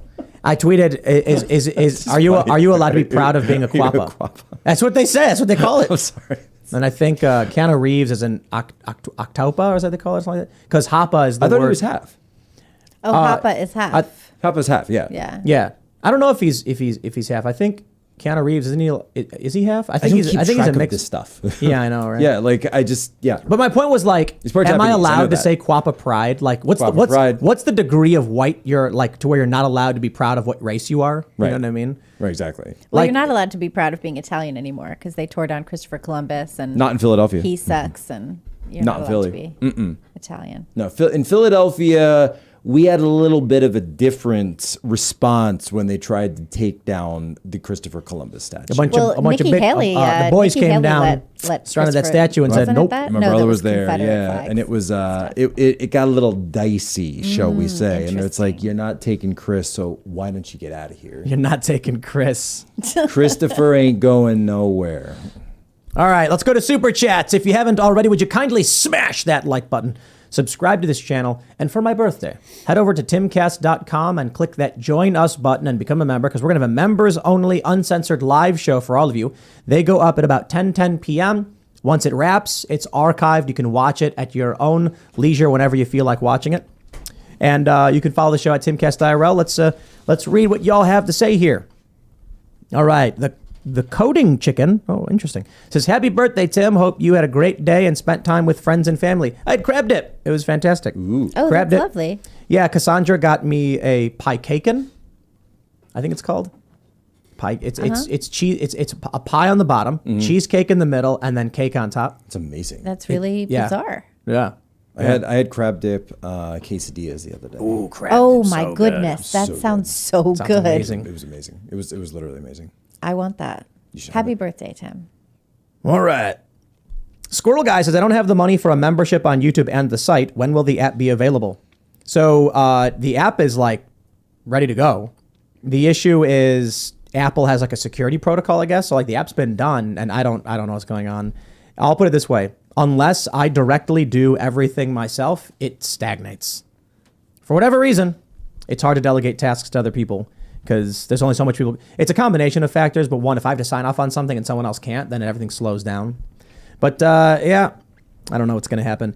And we'll see how long the app lasts on the App Store, because the first one we're rolling out is the iPhone app. And I got a feeling they're going to be like, no. Really? Why? Like what? On what basis? I mean, Bandcamp didn't give us any reason. It's a culture war. Yeah. You know, you best start believing in culture war stories. You're in one. Libby, you still think these people need a reason? Yeah, they're going to be like, we don't like your face, so get your app and get out of here. And we're going to be like, hey, yo, what am I doing? Huh? Gonna be like, you see that beanie? But Find that beanie offensive. No, but they let Truth Social They're on. gonna Why do they let Truth on and they wouldn't let Yeah, that's Timcast true. on? That's true. And all it really is kind of like Threat a browser. of lawsuits. Well, you know, we'll see. All right, what do we got? Hillbilly Clinton says, happy anniversary of the day of your birth. I'm already a member, but here's some extra casino money. Love you, bro. Don't worry. We have put in the order for the poker table for Poker with the Boys, the new show we're doing. You got to come down, Jack. It's going to be fun. Let's do it. Poker with the And boys. we're getting the RFID table. So when the cards are dealt, you put them down in front of you, and the computer live stream will already know what cards you have. Oh, that's amazing. And display them on the screen. Right. And then you can look down. The computer knows before you do. So the idea for the show is poker is mostly the backdrop. The idea is to just Friday nights after the show, we hang out, play poker. Maybe, I don't know. Maybe we'll do cigars. Depends on what our insurance allows This for sounds smoking. really fun. Yeah, and the joke was that it's poker with the boys. So if ladies show up, we're gonna make them wear fake mustaches. Yes. Oh, I love that. And then, you know, they gotta talk like this. I'm just one of the boys, you know? And we'll be like, that's right, no ladies in here. And then we all high five. You could get Glisten to send chest binders to all the. No, I'm kidding. But the general idea of the show is just a hangout podcast while we're playing poker, because it makes it fun and silly, like we're playing a game of some sort. I You like should have that. to draw the mustache on with a marker. Like, No, really no, have to no. pay That's for the finger. horrifying. That's horrible. Just the finger mustache. Groucho Anytime Marx. you're talking, Yeah. you have to do this. If you're a female, you have to have the finger mustache. I love it. It'll be like that Seinfeld when they went around with mustaches. Remember, they were like, "What are we doing?" And so we're very like that. That may be something we launch very soon. The only thing we need now is the poker table. And so we got a company that's putting it together. There's going to be a shuffler. It's like a mushroom shape almost, where everyone sits on sort of like in a semicircle. Is it going to be like a casino table? It's a table designed for shows. Typical poker tables are, you know, oval or round. Yeah. This one's like more like a mushroom top, so that the people sit around half of it. So there's blocking for the cameras, so the cameras can all point, and then everyone can still see each other. It's like a half moon basically, but it'll be fun. And then we're talking with Clint from Liberty Lockdown to host it once a week, Friday nights after IRL. We come downstairs from the studio and we sit down and we just hang out, Oh, have because drinks. it's all and- set up and ready Yep. to go. That's great. And then we direct all the viewers to go watch the after show where we hang out and smack talk. And since you don't have like the afters on Fridays anyway, Right. it's perfect timing. And then it's a chill Friday night where we'll have beers, drinks, soda, chips, nachos, crab dip, and people will be, you know, playing around and lying to each other and having fun. That sounds fun. I'm super excited for that. It sounds like it's not even work. Sounds like I want to come hang out. Even Oh, though- and the winner gets the super chats. Nice. So what we're going to do is everyone gets a set number of chips, tournament style, and then at the end of the night, the winner will get whatever the super chat number is. So we'll be like, you won, and it's like, oh, it's like $1,000. Congratulations. And there's some locals out here who play who are really funny that I'm really hoping we could get to come on. Oh, that'll be really fun. There's some really funny guys. I love Local this dudes. idea. Yeah, I'm super excited for it. All right. Jazzanaut says, every day you do your show is like a birthday for all of us. We're grateful for what you and the team do. We look forward to each day. So happy birthday, Tim. Cue Pro Wrestling. You deserve it. Chant. Wait, imagine how old you would be if your birthday was every day, though. I know. You'd be really old. Man, Yeah. I'd be thousands of years old. Crazy. Did All you guys right. ever mark when you had like your 10,000th hour? Like I've been alive for 10,000 hours. Alive? No, I remember doing that for days. Yeah. I remember I once calculated like the average of how many days I would have left to live. That's pretty awesome. Well, I'm That's really halfway fun. there. Yeah. Yeah. So, Pretty awesome. you know, I'm 37 now. That's kind of crazy. Wait, if you're halfway there, then I'm less than halfway. That's right. there. Well, That the life sucks. expectancy for the average male is what, 72? But what about the average 70, quappa? yeah, something like that. Is it 72? What about the average quappa? Probably higher. So for the actually, in average. my family, it's way higher. Yeah. Yeah. I do think there's an Asian component of living longer. There's two factors to consider: East Asians on average do. live longer, and I'm wealthy. Those two That's a- things will help you Yeah, out. it's true. That no joke. It's you know true. what I mean? Like when you have money, you like it's a fact. You get dental care when you need it. You get medical treatment when you need it. And you know, I've always been pretty lefty, Well, so and I'm you're not not like out there digging potholes or whatever. exactly. I'm not aside from skating, I'm exercising, I'm eating well. It's very easy for me to be healthy relative to the average American. So My great grandma was I recognize my 108. privilege. Yeah, good. My great grandma was 108 when she died. It's amazing. 108. 108. You're going to live forever. Well, here's hoping. Didn't I know Trump's father lived into his 90s, and I think his mother lived to be like 89. Oh, really? Yes, he's gonna be around for a long time. My grandparents died in their 90s. Wow. All of them. Yeah. All right. So basically every super chat is saying happy birthday, and I really do appreciate That's it. very sweet. You did kind of ask for that. All right. Noah It's very Sanders sweet, says, though. Jack, please school Tim on Vivek. He keeps bringing him up, but I know you've been following him and his team closely. Promo code Tanya on my pillow. Well, wait, you're going to throw out a promo code Tanya, which is a conspiracy theory, by the way. And then, Is it? and I'm then gonna try it. after you ask me to do something, do not try to use promo code Tanya. No one should ever use promo code. Why would you do that? Why would it's your birthday. Why would you do Tim, you don't have, look, Tim, I was going to be all nice now. And I was going to have this whole thing planned out where I was going to give Tim Pool a My Pillow 2 for his birthday. Wow. And now that I hear that you want to use it was going to make it a whole thing. It was going to be like to my buddy Tim, the little sticker right there, use it on the thing. And I don't know. Now I don't know. Place pillow in dryer for 15 minutes before first use. This is a My Pillow 2. It's very advanced technology. Do not let the Chinese get a hold of this, Tim. Do you remember the Our Pillow that we had here? Our pillow. I don't, because It was I a only bur- remember My Pillow. It was a burlap sack full of styrofoam packing peanuts. How about that? And David Hogg. we pillow, we, that's we what- planned this whole thing out. We never actually were able to pull it off, but the idea was, and we should, I guess. The idea was, you open up the box and it's a burlap sack buried in packing peanuts with a card on top with IKEA-like instructions on how to set up your Our Pillow. And it's like the communist version of the pillow. It's like very low quality garbage, styrofoam packing peanuts in a burlap sack, very uncomfortable and scratchy. That And then sounds there was like a terrible, little yeah. man like pouring the peanuts into the bag on the thing, and like a picture of him pouring the peanuts in his mouth and then going "Urgh," with like a circle with a line through it and all that stuff. I was like the idea I had was to do that. I even called Fox News and said, "Can we run a commercial?" And I talked with their ad department. They said, "Absolutely."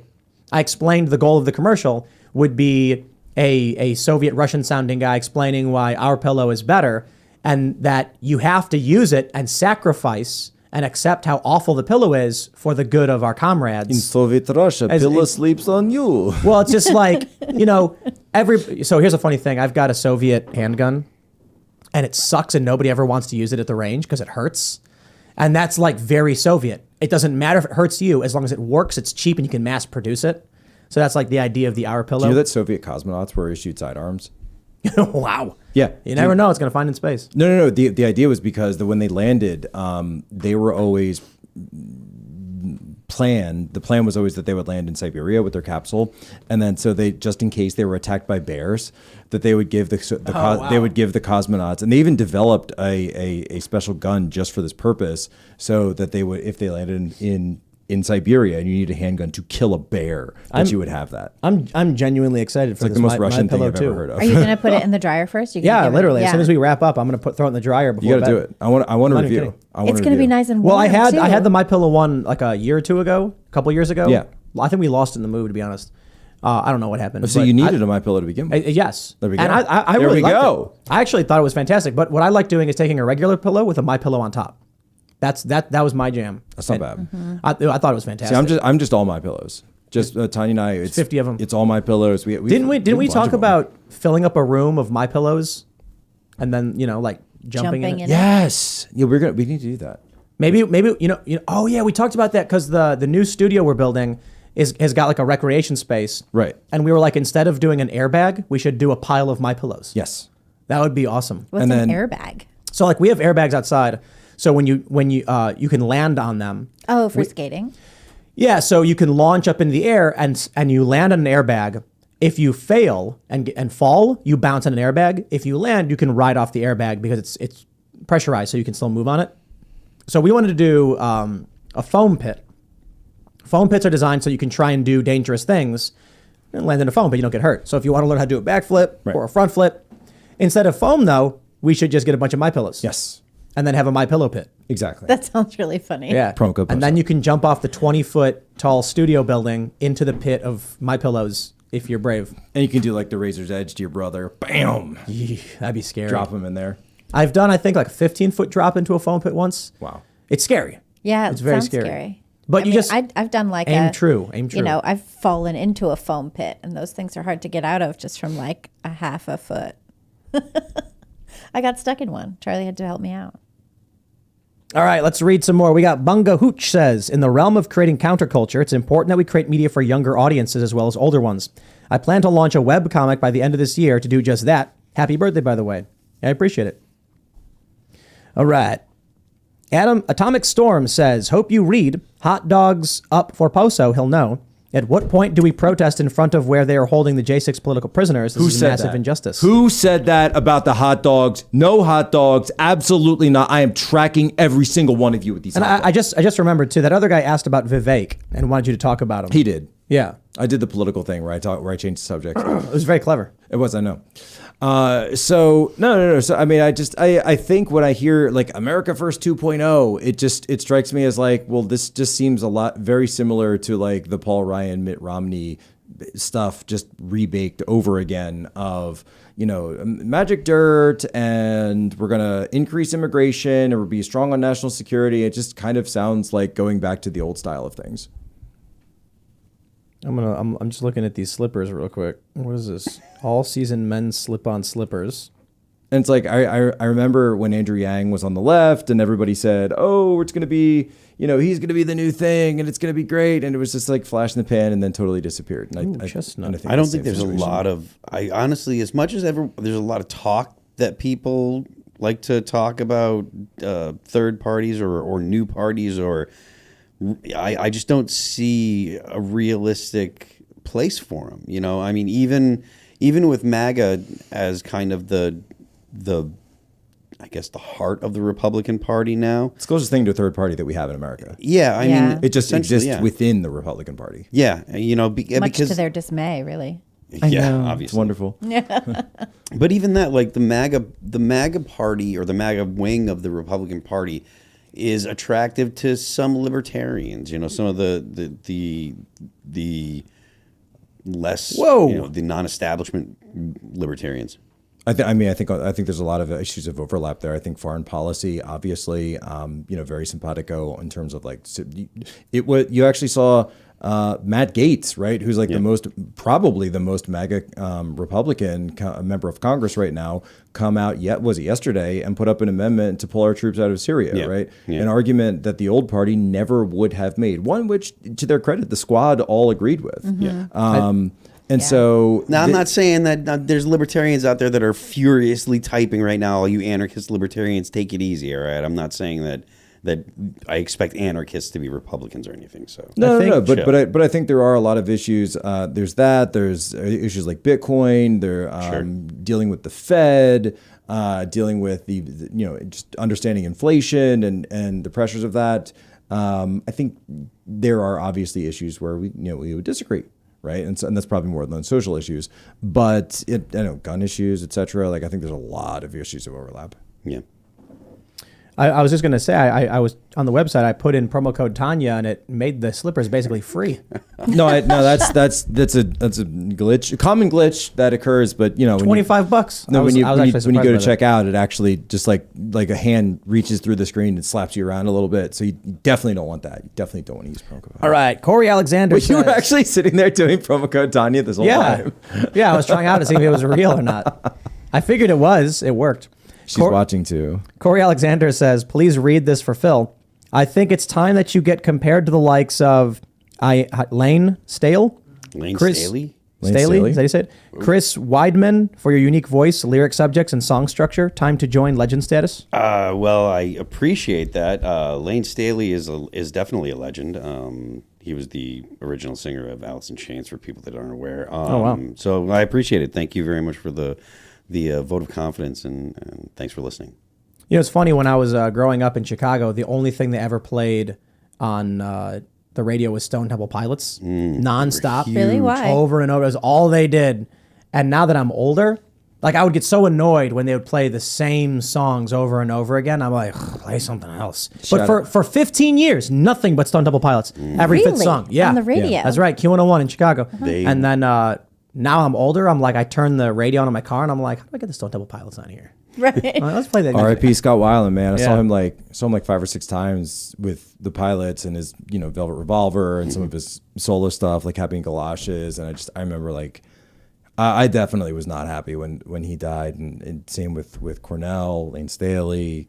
But shout out to Scott Stapp because I'm telling you, go listen to a couple of Creed songs right now if you can, after you listen to the third hour, obviously. And it's the same situation. Because remember, Creed was everywhere. Yeah, arms wide open. In the mid-2000s, everywhere. And everyone's like, come on. Yo, go listen to it again. Adrienne Curry says Q101 sucks. She is completely correct. Yeah. And it's like Creed is due for a comeback. Totally due for a comeback. Creed. Yes. All right, Cam Girl Asuna says, I got a table at your Austin show. However, the others who were coming with me had to cancel. I'm still planning to go, but find myself with 3 extra tickets. Know anyone who might want them. Maybe do a giveaway, let me know. I wouldn't know how to coordinate that, honestly. So I have no idea. Maybe you could shout out something on the chat so people could get in touch with you, and then you could share the tickets or something. That's very cool to like throw it out there to everybody. Marvel Win says, happy birthday, Tim. You and my grandma share a birthday. She's 101 today. Wow. March 9th is the best birthday. It is the peak of Pisces. Just so you guys know. Pisces is... Explains a lot. I was told that you start your first life as an Aries, and then every time you get reincarnated, you move down the astrological chart or whatever. Zodiac. The zodiac, there you go. And then Pisces is your last life. Oh, really? So that's it. I'm out. So where you headed after? Oh, you're done. Yeah, after 72 years old, I'm just gonna, and then I'm off to So wherever. this is your the pagan- punishment for all your other lives. I have no idea. Maybe. Yeah. Or This is is your it the punishment reward? life. Go wherever the Seems pagans like go when they it's die. the reward. What do pagans think okay. happen when you die? Is that it? I think you just described it. Yeah. Okay. I think that is right. But I don't know what happens after Pisces. Reincarnation. You come back as a tree. Yeah. Yes. I read this Well, crazy Japanese short story about this woman who, for her punishment for doing some crime, she was planted in the park and she turned into a tree. It's like a story, Yeah. a legend. Yeah, it's like for a good while, I was obsessed with Japanese literature, and this was one of the stories I read. Yeah, but I don't speak Punishment? Japanese, so eventually I was like, I know I'm missing so much. This is ridiculous. I did the same thing with Norwegian literature, and I was like, what is up with these languages? I'm never going to know them. Yeah, but you are Norwegian though, right?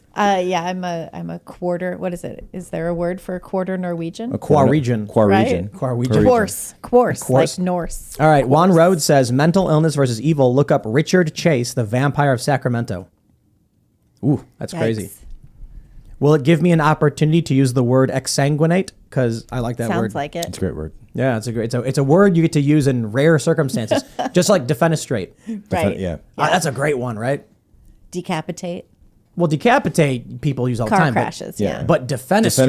Defenestrate, yeah. That's a good one. Yeah. I've always said though, defenestrate sounds like something different than what it's actually describing. Right? Yeah. Yeah, when you explain I defenestrated him. Oh my gosh. Oh no. It's like it means I threw him out sounds a like you window. removed something Yeah, from it his sounds like lower portion. you're removing some, because it sounds like decapitate or Yeah. exsanguinate. But Why so I threw him out a why is window. there a word? For those that don't know, it means to throw out a window, but like why is there a word for Because that? this is the English language. We get to have a whole bunch of crazy words. We get to have like a bunch of different words for Yeah, the same shout thing. out to all the ESL folks out I there. love it. You know, my wife, one of them, because it is just, the English language does not have any rhyme or reason to it. Can we get a word for like flushing down the toilet? I guess you say flush. Yeah, You we mean like could. But flush? But like you never say How about flush it. You would say flush it deflush down the toilet. So Yeah. so we need a word like Deflushinator. What, like Tyler Lannister? tubinate. Detubinate. I'm sure the Germans have a word for it. They always have like Pluminate. one very specific Make words. make up word. Make up our own words. You know Tyrion depluminated how his words father. get invented anyway. You know. I mean, words get invented all the time. It's kind of weird. They kind of just happen. People know what they mean. Until right. until I mean, everyone that's- tells that's- you that they have to mean something else. Well, that's slang, right? So that's Yeah. slang. So like, go read 4chan. You'll find lots of words on there that Right. nobody knows about. well, And humongous then- was a slang word. And then they eventually get Humongous. right, and they Humongous eventually was get slang. normalized. Ginormous. And also slang. they become normalized and then they become teddy bear. Cromulent and embiggen were invented by The Simpsons as jokes and other words. Yeah, embiggen is definitely out there. Embiggen. Noble spirit and biggins. Yeah. What is it? What is it? A noble spirit embiggins the smallest man. The smallest man. Yeah. Embiggens. Perfectly cromulent word. Yeah. Cromulent. All right, let's see. The Meep Kid says conservatives have always been fun, but the neocon and neo-libs repressed them. That's fair. Maybe. Got to bring the fun back. It's time to the conservatarians are let's such an issue. Why don't we We'll put deal with on an them. East Coast convention that's actually fun, What if we did like a big music festival?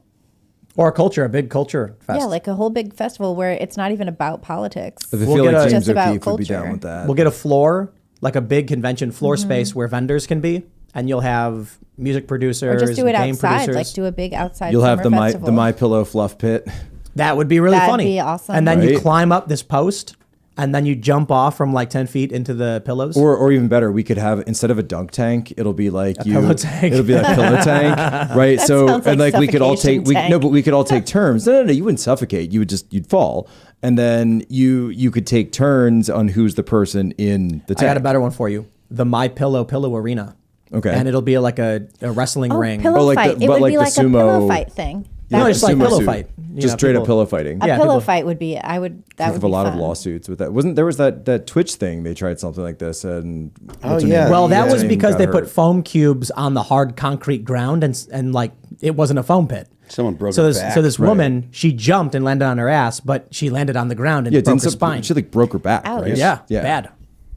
Yeah, don't do that. Yeah. Yeah, don't. Yeah, let's not do that. But it would be cool. Like you go to VidCon and they have video games, they have TV shows, they have this big floor, and then they have the convention rooms. We just need something like that for culture that we want to do. So we that's used not to woke. hold I think that's a like great we used idea. to put That would on be so fun. events and We know some rich people, don't we? Come on, we can just what we can do we this, right? well, you're just talking about what you were. Right? I'm wealthy enough for something like this. So what we were We need to talking call about some Will you buy billionaires. tickets? But what we were What about talking those about- fire festival guys? What we found though is that people want different experiences. So there will be people who like just legitimately want to see a panel, right? They want to hear a panel talk, or they want to see someone give a speech. But then there's other people that are like, I want to wail on somebody with a My Pillow. I just want to do that. There's other people who want to network. There's people who want to drink. There's people who want to do different things. And so a good convention would cater to all of those things at the same time. And you would have that outlet. That's going to attract people. Let's do it. I'm in. Yeah, let's do a Totally big in. cultural convention. Let's figure it out. Conversation couch, you know, Yep. all that stuff. Invite libs. So Why not? here's it wouldn't Well, be anyone political. It can would just buy be a controlled ticket. by people who don't want the weird woke garbage in media. And anyone can buy a ticket. Yeah. Yeah. And so, what do we have? Like the Freedom Fest, TPUSA stuff. It was great, but it's very political. It's all political. Then you have CPAC. It's all political. We need culture. I agree. We with need that. Tom McDonald to perform on stage in front of 10,000 people in this convention center. We need John Bryson Rich out Gray, there. John Rich, absolutely. 5 times August. You could call it not a con Sure. because it's That's not a actually con. kind of fun. There you go. Not a con. Boom. There, Jack just founded it. Not a con. Now, in 10 it's not- years, it's he'll not be a a con. billionaire because it'll be so valuable and No, everyone it's, will want no, it. it's not a con. It's not a con. Let's do it. Let's figure it out. Because I think you have some connections with some billionaires, maybe some former president billionaires. I don't know what you're talking about. Many things. I don't know because certain people might be tied up while they're sitting as the 47th president of the United States. That's true. That's true. But I do think I've been having As conversations. Joe Biden said today. A lot of Yeah, conversations for sure. about cultural stuff. And, like I was talking with Cash the other day about doing some kind of cultural grant where once a month we give 10 grand to somebody who's working on some kind of cultural endeavor. I love it. And he agreed and said he knew some people probably get on board. He's got the nonprofit already. So I'm like, let's figure this one out. That could be awesome.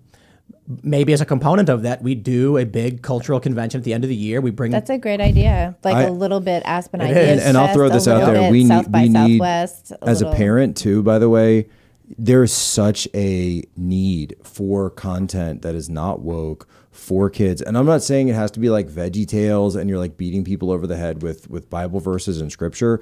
I mean, just like normal, good, clean shows and content that are out there that's new and fresh. But even Miss Rachel is going woke, right?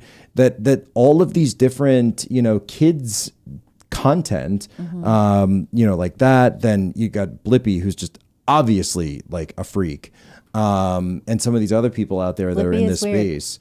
Well, go look at his original videos. Like, I'm not even going to say it here, but just go look at what he got famous for originally, or tried to get famous for. You know what I'm talking about, Serge. That just disgusting stuff.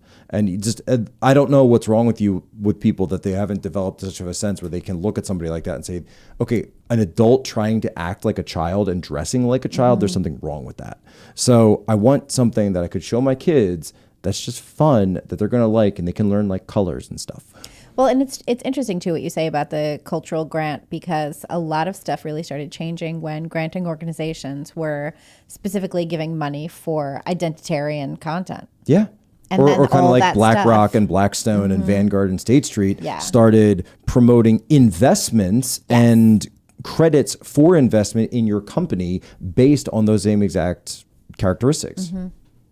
Yeah. Humanevents.com. So I don't know you guys, as Bandcamp has an arbitration clause with users. Sure, yeah, we'll let a judge decide. Like, we'll file, and then when it goes to a judge and they say, oh, there's an arbitration clause, that will mean Bandcamp files their response. Wait, but that's what they did with Patreon. That's times. exactly what they triggered with Patreon, was arbitration. Right. Yeah. So they can respond for every single 35,000 times of arbitration.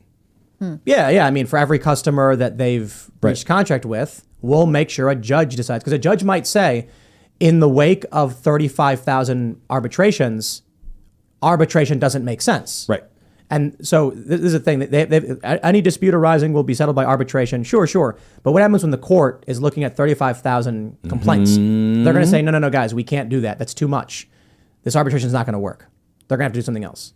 So I'm not saying I disagree with it. I don't care where it goes. I'm just saying we have to take step one, which is send the filings to the courts and say, we believe this is a civil tort violation for these reasons.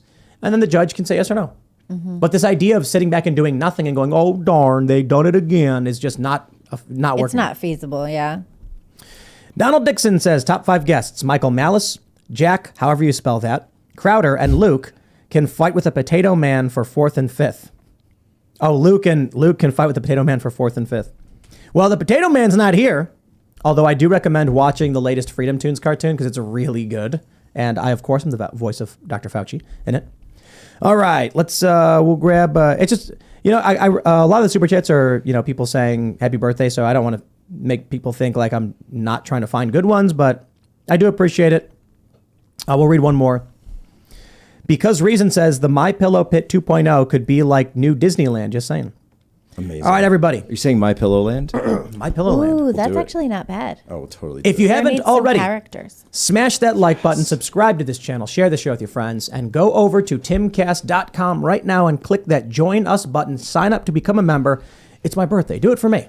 The one time a year I get to pull that one off. Say, oh, it's my birthday. You got to do it, right?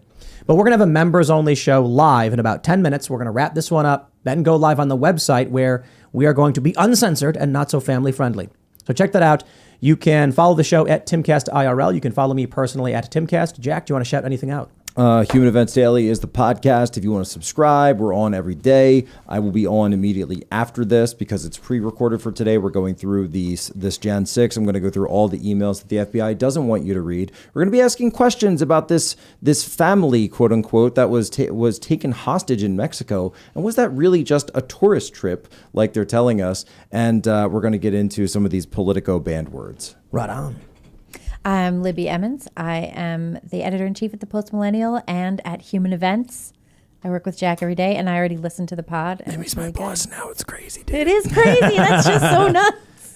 There you go. It is kind of nuts. But congrats, by the way. Congrats Thanks on so being much. named editor-in-chief of Human Events.